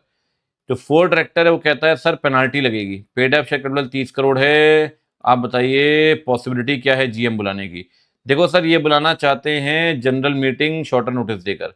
अब अर्जेंट बिजनेस है तो ईजीएम बुलाओगे? ईजीएम में शॉर्टर नोटिस पता है कैसे आता है, ये शॉर्टर नोटिस कैसे देंगे? मेजोरिटी ऑफ मेंबर जिनके पास 95% कैपिटल है वो एग्री करेंगे तो बात बनेगी। मेजोरिटी ऑफ मेंबर का एग्री करना पड़ेगा प्लस 95% ऑफ कैपिटल। कैपिटल यहां 30 करोड़ है, उन लोगों का एग्री करना जरूरी है जो नंबर मेजोरिटी में और उनके पास 27 करोड़ की कैपिटल होगी, 90% एटलीस्ट होनी चाहिए, ठीक। मिराज शुगर मिल की एजीएम हो रही है, मीटिंग का चेयरमैन है वेंकट। 17 तारीख को वेंकट, अब जो चेयरमैन था, बिना साइन किए अपने पिताजी के पास चला गया जो बीमार है बाहर यूके में। आप बताइए साइन कौन करेगा? सर साइन कौन करेगा एजीएम में? साइन करेगा इस मीटिंग का चेयरमैन, अगर वो साइन नहीं कर पाया 30 दिन का तो साइन करेगा director authorised by board, director authorised by board, ठीक। अगला बताइए, 2 रिजोल्यूशन पास कर रहे हैं पोस्टल बैलेट से। आपसे पूछा गया है एंट्री करेंगे मिनट्स बुक में। सर देखो, पोस्टल बैलेट में एंट्री बिल्कुल करते हैं, कब पास करेंगे? 30 दिन रिजोल्यूशन पास होने के। और साइन कौन करता है? कंपनी का चेयरमैन, बोर्ड का चेयरमैन, मीटिंग का नहीं, मीटिंग तो हो ही नहीं उसमें पोस्टल बैलेट में। पेड अप शेयर कैपिटल है 8 करोड़ की। डायरेक्टर कह रहे हैं किन सिचुएशंस में एनुअल रिटर्न सर्टिफाई करेगा सीएस इन प्रैक्टिस। अब थियोरेटिकल क्वेश्चन है, एक तो लिस्टेड कंपनी, दूसरा आपको बताया, ठीक है ना। तो इन दोनों केसेस में सीएस इन प्रैक्टिस को साइन करना पड़ेगा, ठीक। इसके बाद Prince auto parts listed company है, एजीएम करवा रही हैं, मैंडेटरी है कि रिपोर्ट फाइल करनी पड़ेगी एजीएम में। सर रिपोर्ट फाइल करनी पड़ेगी एमजीटी 15 में, 30 डेज फ्रॉम एजीएम के अंदर। कितने टाइम लिमिट के अंदर? 30 डेज। अगर कंपनी फाइल नहीं कर पाई तो पेनाल्टी कितनी लगेगी? बच्चे कह रहे पेनाल्टी मत पढ़ाया करो, बाकी सब ठीक है, बाकी तो हमसे हो ही जाएगा, पेनाल्टी देख के डर लगता है, ठीक है।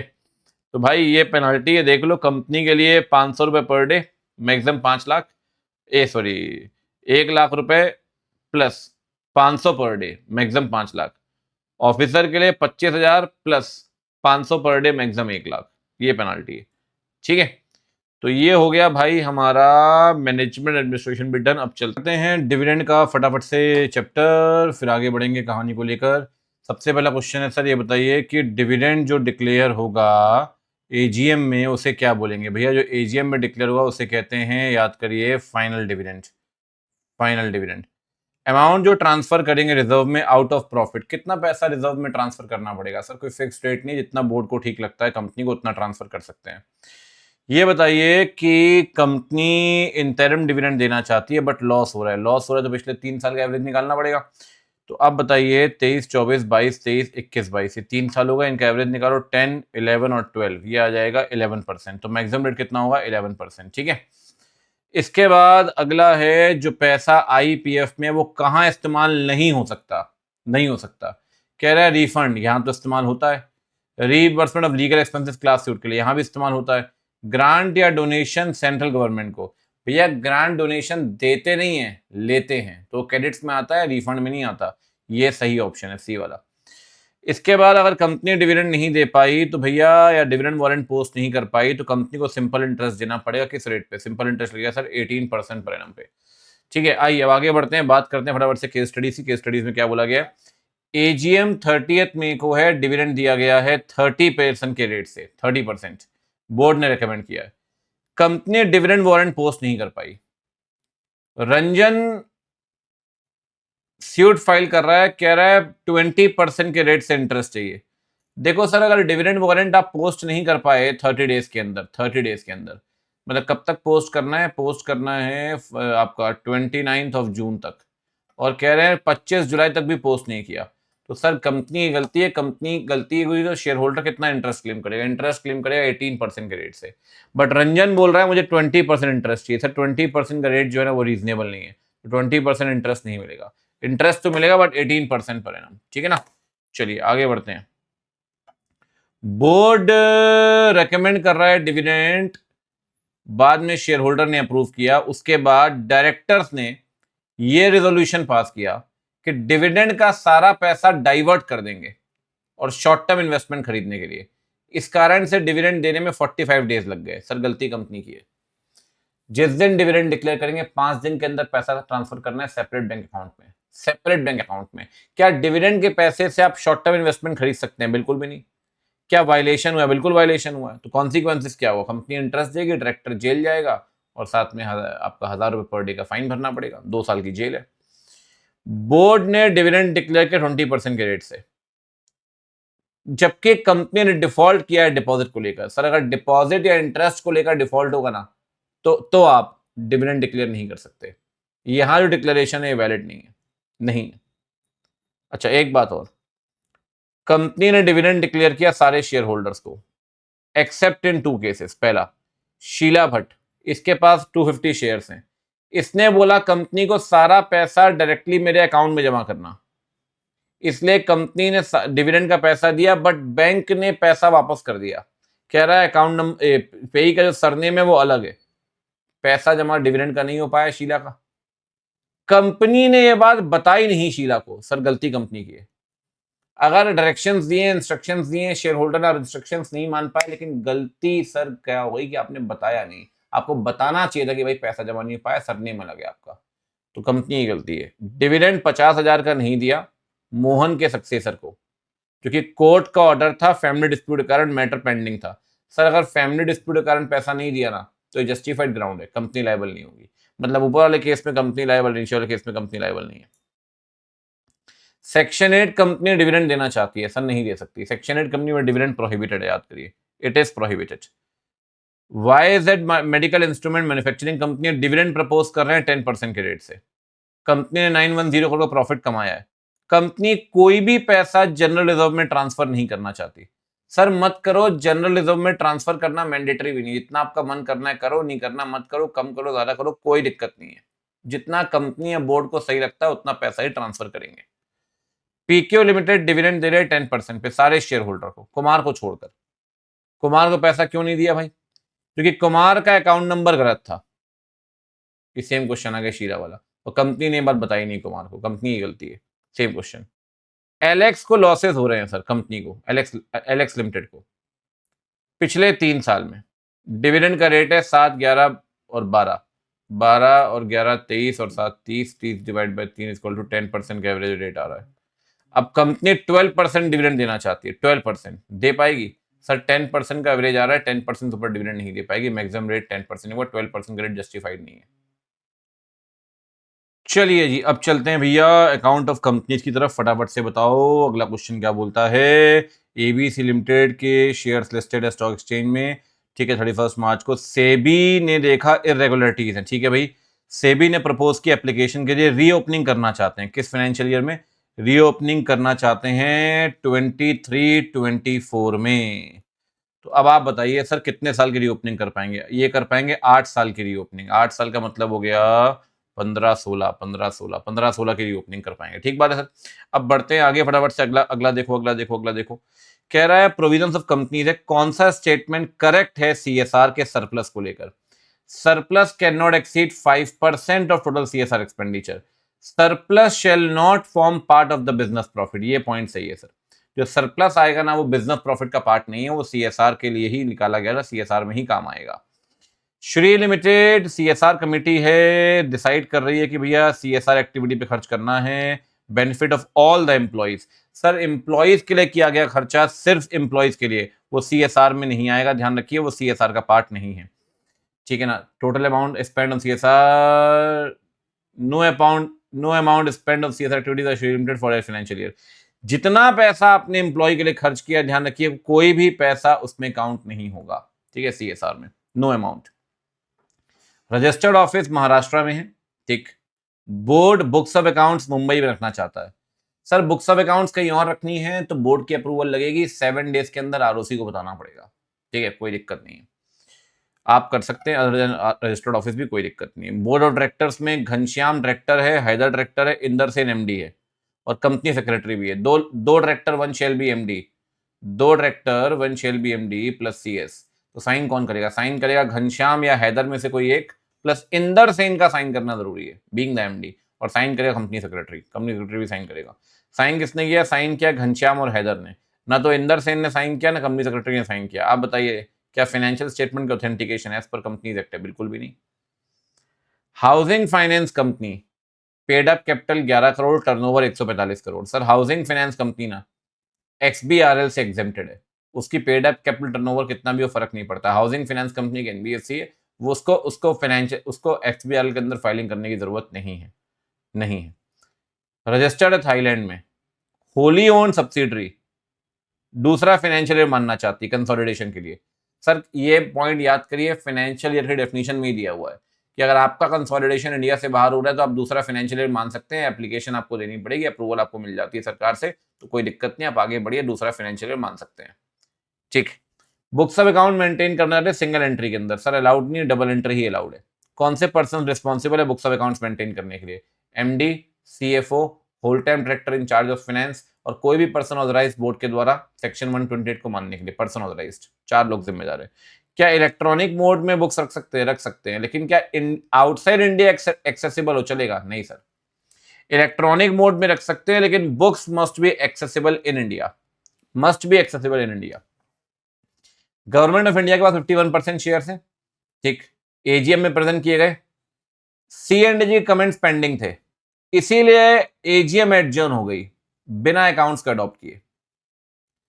अब C&G कमेंट्स मिले, एडजर्न AGM हुई, वहां अकाउंट्स अडॉप्ट हुए, फिर फाइनेंशियल फाइल किए गए। सर गलत किया है।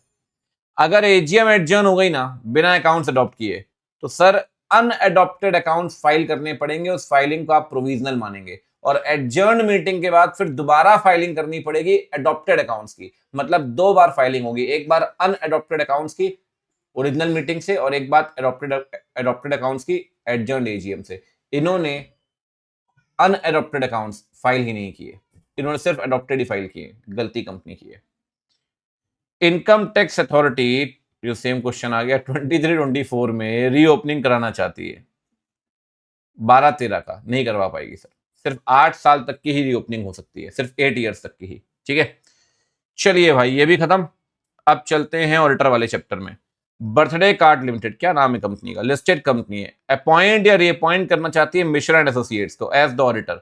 आप बताइए फर्म को अपॉइंट कर सकती है लिस्टेड कंपनी, फर्म को अपॉइंट कर सकती है 2 टर्म्स ऑफ 5 ईयर्स, ठीक। फर्स्ट AGM में अपॉइंट करेंगे, रिटायर कब होगा? रिटायर होगा 6th AGM में, 6th में। ऑडिटर अपॉइंट करने के लिए other than retiring auditor, Naroda, retiring के अलावा किसी और को अपॉइंट करना है तो याद करिए 115 के अंदर स्पेशल नोटिस देना पड़ता है। पहला, फर्स्ट ऑडिटर अपॉइंट करना है अगर बोर्ड ने अपॉइंट नहीं किया तो।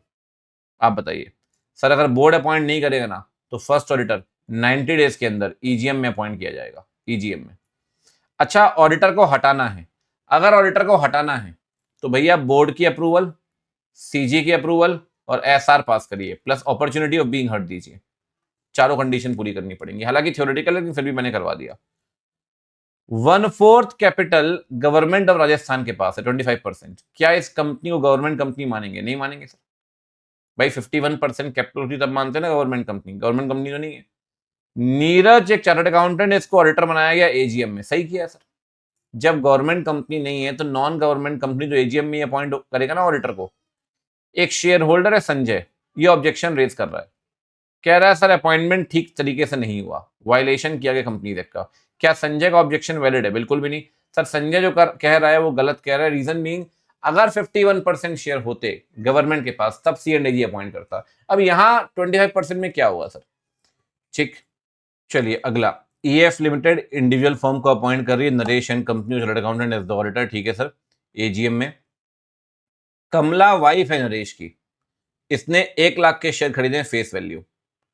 सर देखो रिलेटिव 1 लाख तक के शेयर खरीद सकता है, कोई दिक्कत नहीं, 1 लाख से ऊपर दिक्कत है, तो उस केस में जो नरेश है वो क्वालिफाइड होगा। आप बताइए ऑडिटर अपॉइंट कैसे हुआ गवर्नमेंट कंपनी में? तो यार ये तो नहीं लिखना चाहिए ना पुरानी कंपनी तक का। गवर्नमेंट कंपनी में अपॉइंट कैसे होगा सर? C&AG अपॉइंट करेगा 180 डेज के अंदर। थियोरेटिकल क्वेश्चन है। पब्लिक कंपनी जहां 18% शेयर कैपिटल कंपनी के, क्या है ये? बहुत ही सिंपल क्वेश्चन है। अच्छा ये बताओ, अभी प्रैक्टिसिंग सीए है, सिक्योरिटी होल्ड कर रहा है 1,000 की, अभी क्वालिफाइड है? नहीं। खुद 1 रुपए के भी शेयर होल्ड करेंगे तो डिस्क्वालिफाइड है। वो 1 लाख का एग्जेम्पशन आपके लिए नहीं है, रिलेटिव के होल्ड करने पे। आप 1 रुपए के भी शेयर होल्ड करेंगे तो आप डिस्क्वालिफाइड है। नीचे दिए गए पर्सन एलिजिबल हैं क्या ऑडिटर बनने के लिए? प्रकाश प्रैक्टिसिंग सीए है, आकाश उसका रिलेटिव है, आकाश फेस वैल्यू 70,000 के शेयर होल्ड कर रहा है। अगर आपका रिलेटिव फेस वैल्यू 70 के शेयर होल्ड कर रहा है, आप क्वालिफाइड हो, 1 लाख तक कोई दिक्कत नहीं है। आपने 6 लाख रुपीज का लोन लिया है सर, 5 लाख से ऊपर अगर आप लोन लेते हैं तो आप डिस्क्वालिफाइड है, डिस्क्वालिफाइड है।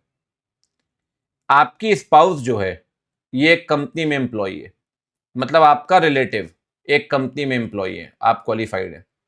याद करिए, आपका रिलेटिव अगर डायरेक्टर या केएमपी होगा तो आप डिस्क्वालिफाइड होंगे। डायरेक्टर या केएमपी, अगर रिलेटिव एम्प्लॉय है तो आप क्वालिफाइड है। बोर्ड कह रहा है ऑडिटर से कि भैया हमारा फाइनेंशियल इंफॉर्मेशन सिस्टम बना दो ताकि कंट्रोल मजबूत हो जाएगा। क्या आपका ऑडिटर आपके लिए फाइनेंशियल इंफॉर्मेशन सिस्टम बना सकता है? नहीं बना सकता सर, 144 के अंदर प्रोहिबिटेड सर्विस है, दिस इज नॉट अलाउड। अगर आप ये एक्सेप्ट करते हैं प्रपोजल तो ऑडिटर के केस में आपको कैजुअल वैकेंसी सफर करनी पड़ेगी, आपको वैकेट करना पड़ेगा ऑफिस एज द ऑडिटर। ठीक है, अब चलते हैं भैया कंपनी एक्ट में लास्ट चैप्टर की तरफ। आइए, जैक्सन कम्युनिकेशन बनाई गई है यूएसए में, इसने principal place of business Kolkata West Bengal में स्टैब्लिश किया। ठीक है सर, ये कह रही है डॉक्यूमेंट जमा करने अथॉरिटी के पास। आप बताइए कौन सा सही ऑप्शन है? देखो भैया, अगर आप प्लेस ऑफ बिजनेस स्टैब्लिश करते हैं तो FC1 में 30 डेज के अंदर फाइलिंग करनी पड़ती है, 30 डेज के अंदर। ठीक है, बढ़िया है, कोई दिक्कत नहीं। आइए आगे बढ़ते हैं। चलिए अब चलते हैं अगले क्वेश्चन में। Morgan stand DG cables Germany में बनी है, मुंबई में प्लेस ऑफ बिजनेस है। ठीक है सर, ये अपने डॉक्यूमेंट डिलीवर नहीं कर पाए आरओसी के पास। आप बताइए पेनाल्टी कितनी लगेगी? देखो जी, फॉरेन कंपनी में ना एक ही पेनाल्टी का सेक्शन है, कॉमन पेनाल्टी पूरे चैप्टर में, 1 से 3 लाख प्लस 50,000 रुपए पर डे। 50,000 से 5 लाख, 1 से 5 लाख, 2 लाख से 5 लाख, 1 से 3 लाख प्लस 50,000 रुपए पर डे। ठीक है भाई, चलिए अब चलते हैं आगे। रेडिक्स हेल्थ केयर थाईलैंड में बनी है, प्लेस ऑफ बिजनेस इंडिया में नहीं है, लेकिन ऑनलाइन एक्टिविटी कर रही है। Health care, health care online activity कर रहे हैं। ठीक है, आप बताइए इनकरेक्ट स्टेटमेंट क्या होगा? इनकरेक्ट स्टेटमेंट क्या होगा? ये फॉरेन कंपनी नहीं है सर, इनकरेक्ट है।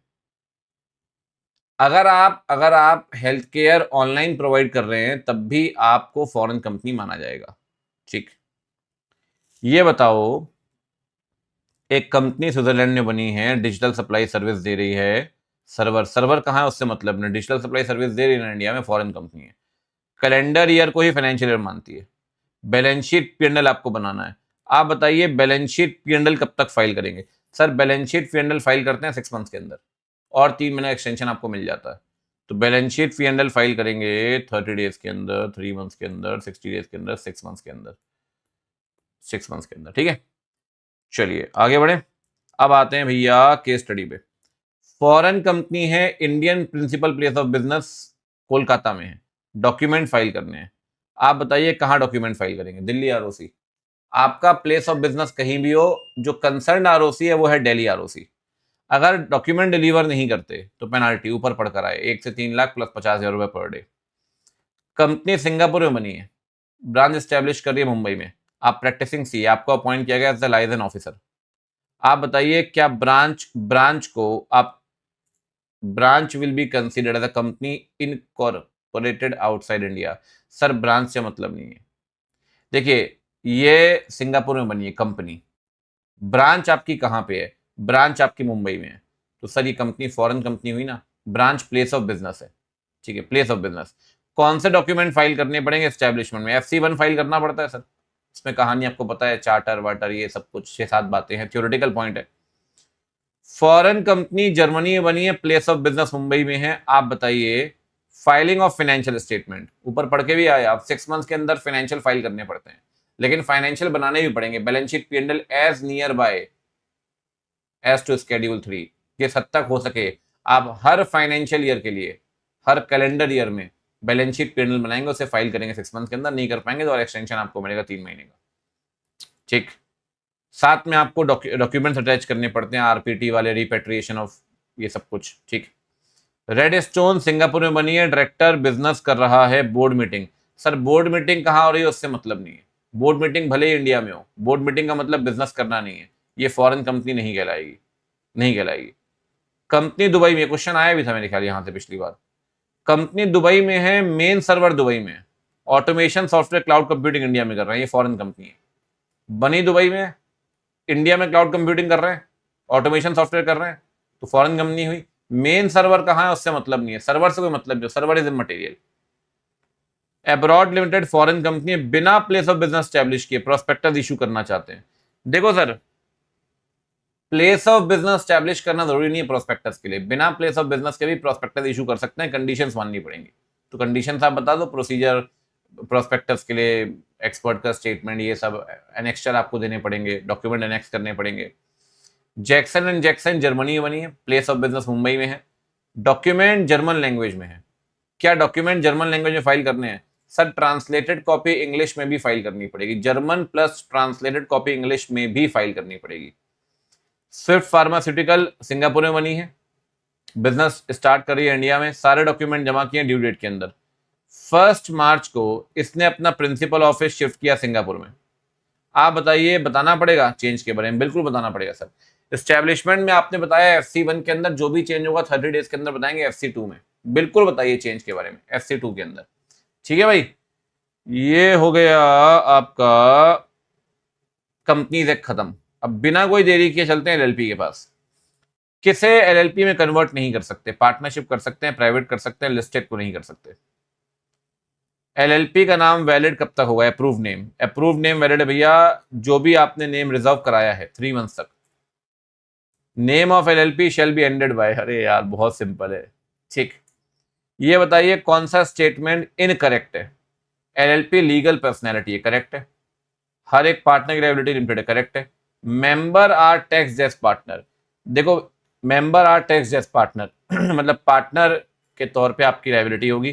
कह रहा है लिस्टेड को कन्वर्ट कर सकते हैं LLP में, सर लिस्टेड कन्वर्ट नहीं हो सकती, ऊपर भी पढ़ा आपने। रेसिडेंट इन इंडिया का मतलब क्या है? रेसिडेंट इंडिया का मतलब है 120 days during the financial year. ठीक, केस स्टडी। अब यहाँ थ्योरेटिकल क्वेश्चन ज्यादा है, आपसे पूछ रहा है ऑल्टरनेटिव बिजनेस फॉर्म है, बेनिफिट्स कंपनी और पार्टनरशिप दोनों के मिलेंगे, बेसिक फीचर्स लिखने हैं। LLP बनाना चाहते हैं, वाइफ अर्चिका शर्मा HUF को पार्टनर बनाना चाहते हैं, क्या LLP बना पाएंगे? सर LLP 2 ही लोग को बना सकते हैं, मतलब 2 ही लोगों को पार्टनर बना सकते हैं, या तो इंडिविजुअल या बॉडी कॉर्पोरेट। ये इंडिविजुअल है मैडम, लेकिन क्या ये बॉडी कॉर्पोरेट है? और क्या ये इंडिविजुअल है? नहीं। ठीक, एक LLP है by the name Ram infra development LLP, 4 partner है, राहुल, रहीम, करतार, एल्बर्ट। राहुल और एल्बर्ट जो है नॉन रेसिडेंट है, 2 रेसिडेंट है। राहुल और रहीम को DP बनाना चाहते हैं। देखो सर, 2 DP बनेंगे, 2 में से किसी एक का रेसिडेंट होना जरूरी है। अब आपने रहीम को DP बनाया, ठीक, तो रहीम तो रेसिडेंट है ना सर? हाँ, राहुल जो है वो नॉन रेसिडेंट है, तो चलेगा। एक भी अगर रेसिडेंट होगा DP तो चल जाएगा। आप बताइए कि LLP ऐसा कर सकती है? हाँ कर सकती है, कोई दिक्कत नहीं है। मुदित क्रेडिटर है देवीराम फूड सर्कल का, इसने क्लेम किया 10 लाख रुपीज LLP के अगेंस्ट। ठीक, but the worth of asset of LLP are only 7 lakh. Mudit partner को पर्सनली लायबल ठहराना चाहता है, क्योंकि भैया एसेट्स काफी नहीं है डेट पे करने के लिए, डेट है 10 लाख की, एसेट है 7 लाख की, 3 लाख की डेफिशिएंसी है। क्या पार्टनर लायबल होंगे? बिल्कुल भी नहीं सर, लिमिटेड लायबिलिटी एंजॉय करते हैं वो। वर्धमान स्टील को बनाया गया 1/9 को, एक पार्टनर जो था, ठीक है ना, एक partner of partnership firm named Vardhaman steels is registered Indian partnership act, ठीक है, उसने आरओसी से बोला कि हमारी पार्टनरशिप फर्म इस नाम से बनी हुई है, हमारा नाम इस्तेमाल कर लिया एलएलपी ने, हमारा जो नाम है वर्धमान स्टील ये रिसेंबल कर रहा है एलएलपी के नाम के साथ, तो आप एलएलपी को बोलिए नाम चेंज करने के लिए। क्या एलएलपी लायबल है नाम चेंज करने के लिए? नहीं सर, आपका नाम पार्टनरशिप फॉर्म से मिलता जुलता हो सकता है, आपका नाम एलएलपी से मिलता जुलता नहीं होना चाहिए, ट्रेडमार्क से मिलता जुलता नहीं होना चाहिए, कंपनी से मिलता जुलता नहीं होना चाहिए। अगर आपका नाम पार्टनरशिप फॉर्म से मिलता जुलता है ना, तो पार्टनरशिप फॉर्म के पास कोई अधिकार नहीं है, नहीं है। कनिक, प्रियांश, अभिनव और भावना पार्टनर है। अभिनव ने रिजाइन कर दिया 1/11 को, यह बात आरओसी को नहीं बताई गई। एक बात ध्यान रखना, जब तक आरओसी को नहीं बताओगे ना, रिटायरिंग पार्टनर की लायबिलिटी कंटिन्यू रहती है, वो बच नहीं सकता। He will continue to be liable रहेगा सर, वो बच नहीं सकता, ठीक है ना, रिटायरिंग पार्टनर। चलिए जी, ये तो हो गया एलएलपी तक कहानी खत्म। अब चलते हैं भैया जल्दी से अदर लॉ की तरफ। अदर लॉ में पहला क्या है भैया? जीसी है। जीसी में पहला क्वेश्चन देखते हैं, आइए एमसीक्यू कर लेते हैं पहले। इमूवेबल किसे नहीं मानेंगे? किसे नहीं मानेंगे? टिम्बर, लकड़ी कटने के बाद इमूवेबल नहीं है, नहीं है। एक्ट ऑफ पार्लियामेंट में अगर डेट ना दी हो तो कब इफेक्टिव होगा? एक्ट ऑफ पार्लियामेंट जिस दिन प्रेसिडेंट की असेंट मिलेगी। अगर एक एक्ट, एक ओमिशन या एक एक्ट 2 इनेक्टमेंट के अंदर ऑफेंस है, तो सिंपल सी बात है, shall be prosecuted and punished under that enactment only, under that enactment only, under either of any of those enactment shall not be punished twice for the same offense। एक offence के लिए आप 2 बार liable नहीं है। हर act का ना scope objective purpose होता है, ये कहां लिखा होता है? प्रीएम्बल में, स्कोप ऑब्जेक्टिव पर्पस। गुल्ली पोली सवरिया राज वर्सेस बंडारू भवानी। ये theoretical, financial year, immovable theoretical. A whole time KMP office hold नहीं कर सकता एक कंपनी से ऊपर एक्सेप्ट सब्सिडरी कंपनी। तो क्या एक से ऊपर सब्सिडरी कंपनी में होल्ड कर सकता है? सर अगर सब्सिडरी में होल्ड कर सकता है ना, तो सब्सिडरीज में भी होल्ड कर सकता है। सेक्शन 13 क्या बोलता है? Singular include plural. तो क्या एक से ऊपर में होल्ड कर पाएगा? Yes sir. नोटिस अगर आपका लॉ कहता है आरपीएडी से भेजो, भेजो, आपके लॉ में लिखा है आरपीएडी से भेजो, लेकिन फिर भी आपने जानबूझकर रजिस्टर्ड पोस्ट से भेज दिया कि भैया जीसी एक्ट में तो रजिस्टर्ड पोस्ट लिखा है, हम तो जीसी एक्ट की बात मानेंगे। क्या ये ठीक किया आपने? Sir United commercial bank versus Bhimsen Makhija क्या लिखा गया? अगर आपका लॉ कह रहा है आरपीएडी से तो आरपीएडी से ही भेजेंगे, फिर आप अड़ नहीं सकते कि नहीं मैं तो स्पीड पोस्ट से भेजूंगा, मैं तो रजिस्टर्ड पोस्ट से भेजूंगा as per GC act. GC act तब मानना जब आपका एक्ट कुछ ना बोले, आपका एक्ट बोल रहा है तो इसको मानने की जरूरत नहीं है। जमीन है, 50 पेड़ है, जमीन बेच रहे हैं, टिम्बर पेड़ काटने के बाद बेच रहे हैं। आप बताइए sale of timber immovable property की सेल कहलाएगी? नहीं सर, टिम्बर अगर कट गई ना तो अब मूवेबल है, ऊपर भी पड़ा आपने, तो इमूवेबल नहीं मूवेबल मानेंगे टिम्बर को, सेल ऑफ टिम्बर को। Service by post 27 theoretical question. Dividend declare कर रहे हैं 27 सितंबर को। आप बताइए कब से कब डिविडेंड देंगे? फ्रॉम से टू, फ्रॉम 28 सितंबर टू 28, 29, 30, कितने दिन के अंदर डिविडेंड देते हैं? 30 डेज के अंदर, तो ये आ जाएगा 27 ऑफ अक्टूबर। अगर नहीं दिया तो ऊड़ा में कब तक ट्रांसफर करेंगे अनपेड डिविडेंड अकाउंट में? 7 दिन के अंदर। 7 दिन के अंदर मतलब फ्रॉम 28 अक्टूबर, 28, 29, 30, 31, 3 नवंबर तक पैसा ट्रांसफर करना पड़ेगा। ठीक। रिपील डिलीशन से कैसे अलग है? नवरंगपुरा डिलीशन में कंप्लीट एबॉलिशन नहीं होगा, बट रिपील में इस तरीके से खत्म हुआ जैसे वो कभी एग्जिस्ट ही नहीं कर रहा था। बाकी आपको पता है, थ्योरेटिकल है। अच्छा एक बात और, अरे ये भी सेम क्वेश्चन है, वही अनपेड डिविडेंड वाला। अब आप बताइए किस दिन एक्ट इफेक्टिव होगा? एक्ट ऑफ पार्लियामेंट अगर डेट नहीं दी गई तो, डेट नहीं दी गई ना तो डे ऑफ एसेंट। किसकी एसेंट? प्रेसिडेंट ऑफ इंडिया की एसेंट। अच्छा SEBI ICDR 5th amendment regulation, date क्या दी गई है? आया तो 14 अगस्त को, लेकिन डेट दी गई है 1 जैन को। तो अगर डेट दी है 1 जैन को, डेट दी है ना, तो 1 जैन से इफेक्टिव होगा। डेट दी गई तो उसी डेट से। ठीक। अब चलते हैं इंटरप्रिटेशन ऑफ स्टैट्यूट्स। आ जाओ भैया, इंटरप्रिटेशन ऑफ स्टैट्यूट क्या बोलता है बिना कोई देरी के। ठीक। हेडेंस रूल को किस नाम से जानते हैं? Mischief rule. Pick the odd one out, marginal notes, preamble, proviso, usage. Usage जो है ना एक्सटर्नल एड है, बाकी तीनों इंटरनल एड है, इंटरनल। कार्डिनल रूल है कंस्ट्रक्शन का, जहां ऑर्डिनरी मीनिंग दी जाती है, ऑर्डिनरी मीनिंग दी जाती है, लिटरल कंस्ट्रक्शन, लिटरल।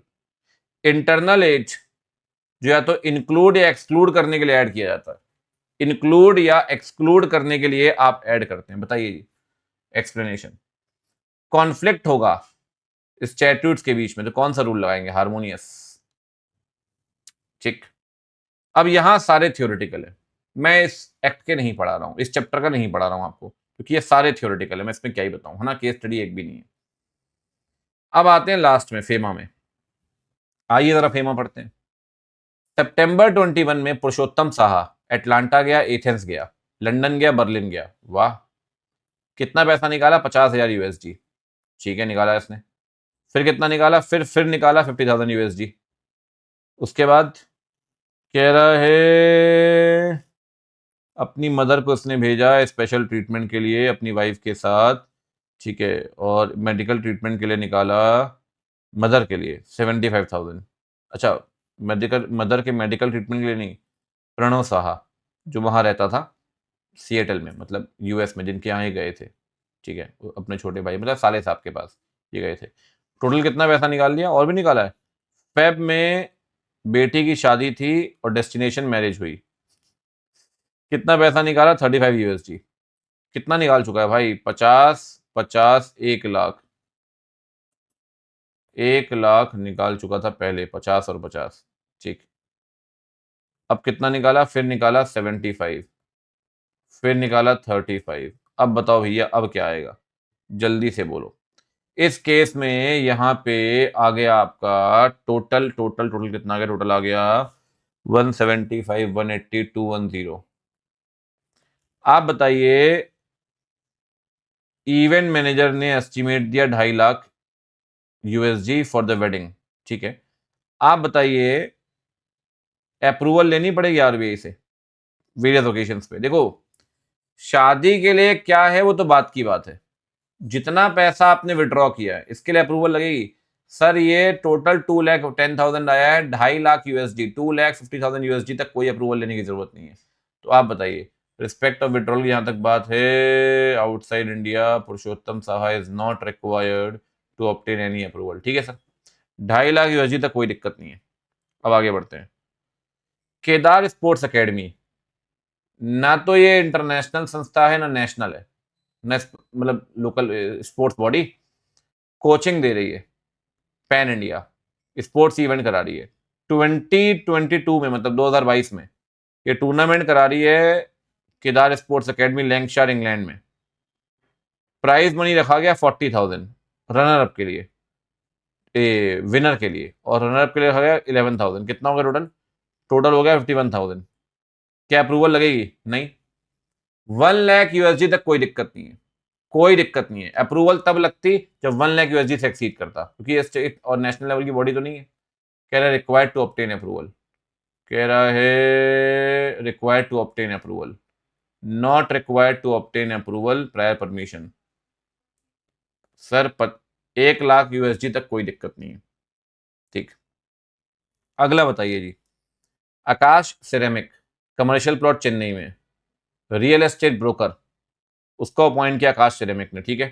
कितना दे रहे हैं भाई उसको, उसको एक डील फाइनल हुई और उसको दे रहे हैं मान लो यूएसडी 6 लाख में, आप दे रहे हैं 7% कमीशन। ओहो, 25,000 यूएसडी है, 5%, याद आ रहा है कुछ लिमिट, 7% दे रहे हो सुपर सेलर को।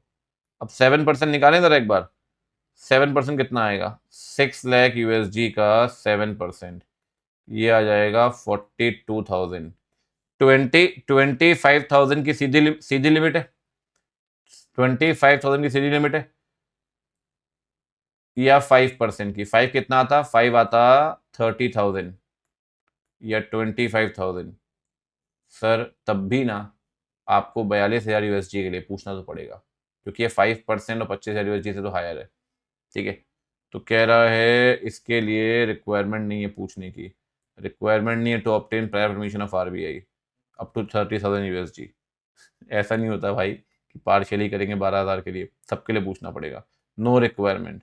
कह रहा है प्रायर परमिशन लेनी पड़ेगी आरबीआई की, क्योंकि पूरा इंटायर कमीशन जो आप दे रहे हो उसके लिए पूछना पड़ेगा sir, entire commission of 42,000 USD. ठीक है जी। Mohita periodical and Mac publications, registered office Chennai में, कंसल्टेंसी सर्विस ले रहे हैं फ्रांस से पब्लिकेशंस को लेकर। ठीक, एक बात मैं आपको बताऊं, रियल एस्टेट के लिए 1 करोड़ तक कोई दिक्कत नहीं है। रियल एस्टेट में 1 करोड़ तक के लिए कोई दिक्कत नहीं, 1 करोड़ यूएसडी तक आप कंसल्टेंसी दे सकते हो, उसके लिए पैसा निकाल सकते हो। और other than real estate 10 lakh, other than real estate 10 lakh. अब आप बताओ, ये पब्लिकेशन के लिए सॉफ्टवेयर के लिए कंसल्टेंसी दे रहे हैं, तो 10 लाख या 1 करोड़? 10 लाख। ये कह रहा है without approval 1 crore 50 lakh 10 lakh without approval of RBI, 10 lakh तक कोई दिक्कत नहीं है। अगला क्वेश्चन क्या बोलता है, 5 साल के स्टे के बाद उमेश इंडिया आ गया अपने पैटर्नल जगह पे, है ना, बिजनेस करने के लिए 2 भाइयों के साथ, राजेश और सोमेश, और पैसा भी लगाया।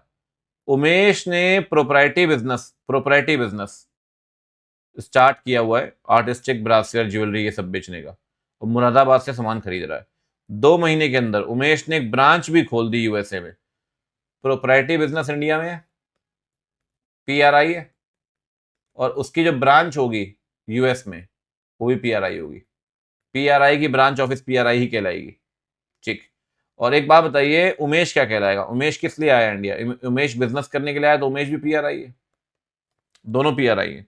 तो आपसे पूछ रहा है उमेश और ब्रांच का रेसिडेंशियल स्टेटस बताइए, दोनों पीआरआई है। कह रहा है उमेश और ब्रांच दोनों पीआरओआई है। उमेश तो पीआरआई है बट ब्रांच पीआरओआई है। उमेश और ब्रांच दोनों पीआरआई है, दोनों पीआरआई है सर। ठीक, चलिए आगे बढ़े।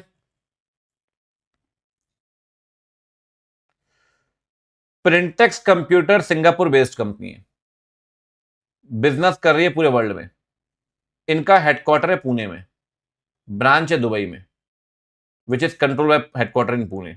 अब एक बात बताइए, हेडक्वार्टर पुणे में, PRI, Dubai branch Pune control कर रही है, तो पुणे ब्रांच पीआरआई है, वो दुबई कंट्रोल कर रही है, दुबई पीआरआई हो गई। ठीक। लॉटरी टिकट के लिए पैसा ले जाना चाहते हैं, अलाउड नहीं है sir. Cultural tour, HRD ministry, department of culture youth affairs.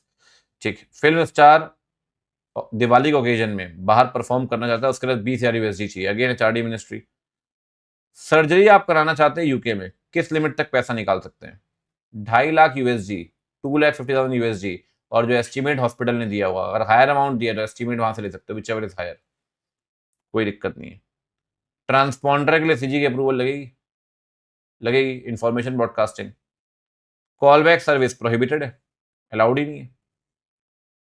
Suresh India में रहता है, इंडिया छोड़ के गया 15 जुलाई को हायर स्टडीज के लिए, रेसिडेंशियल स्टेटस क्या होगा सर? पीआरओआई। हायर स्टडीज के लिए इंडिया जाएगा ना, तो मास्टर सर्कुलर ऑफ आरबीआई 45/2003, जिस दिन इंडिया छोड़ेगा अगले दिन से पीआरओआई है हायर स्टडीज के लिए। सुरेश ट्यूशन फीस के लिए इतना पैसा चाहता है, सर आराम से निकाल लो, 2.5 लाख यूएसडी तक दिक्कत ही नहीं है। आप तो 25 और 30 इतना ही तो पैसा मांग रहे हो। ठीक। लॉटरी टिकट आपने जीती है, पैसा रेमिट करना चाहते हैं लॉटरी विनिंग का, कर पाएंगे क्या? नो। जेड अनवेल है, किडनी ट्रांसप्लांट यूएसए में करवा रहा है, आपसे पूछ रहा है फॉर्मेलिटीज क्या है? सर 2.5 लाख यूएसडी तक कोई दिक्कत नहीं है, या हायर अगर अमाउंट एस्टिमेट दिया हॉस्पिटल ने, कोई दिक्कत नहीं है। रोहन इंडियन रेसिडेंट है, फॉरेन एक्सचेंज लेना चाहता है, किस पर्पस के लिए? पढ़ना चाहता है बाहर, 2.5 लाख यूएसडी, या amount prescribe by the education institution whichever is higher, कोई दिक्कत नहीं, 1,20,000 में। गिफ्ट रेमिटेंस, कोई दिक्कत नहीं, गिफ्ट तो आप दीजिए, पीआरआई टू पीआरओआई, कोई दिक्कत वाली बात ही नहीं है। फॉरेन एक्सचेंज मिलेगा ना सर। ये हो गया भाई कंप्लीट। तो सारे क्वेश्चन एमसीक्यू के स्टडी मैट की मैंने एक ही सेशन में करवा दी। ठीक है, तो बढ़िया है, जम के मेहनत करिए। Best of luck to all of you for exam के अंदर। ठीक है, चलिए bye bye, take care, see you.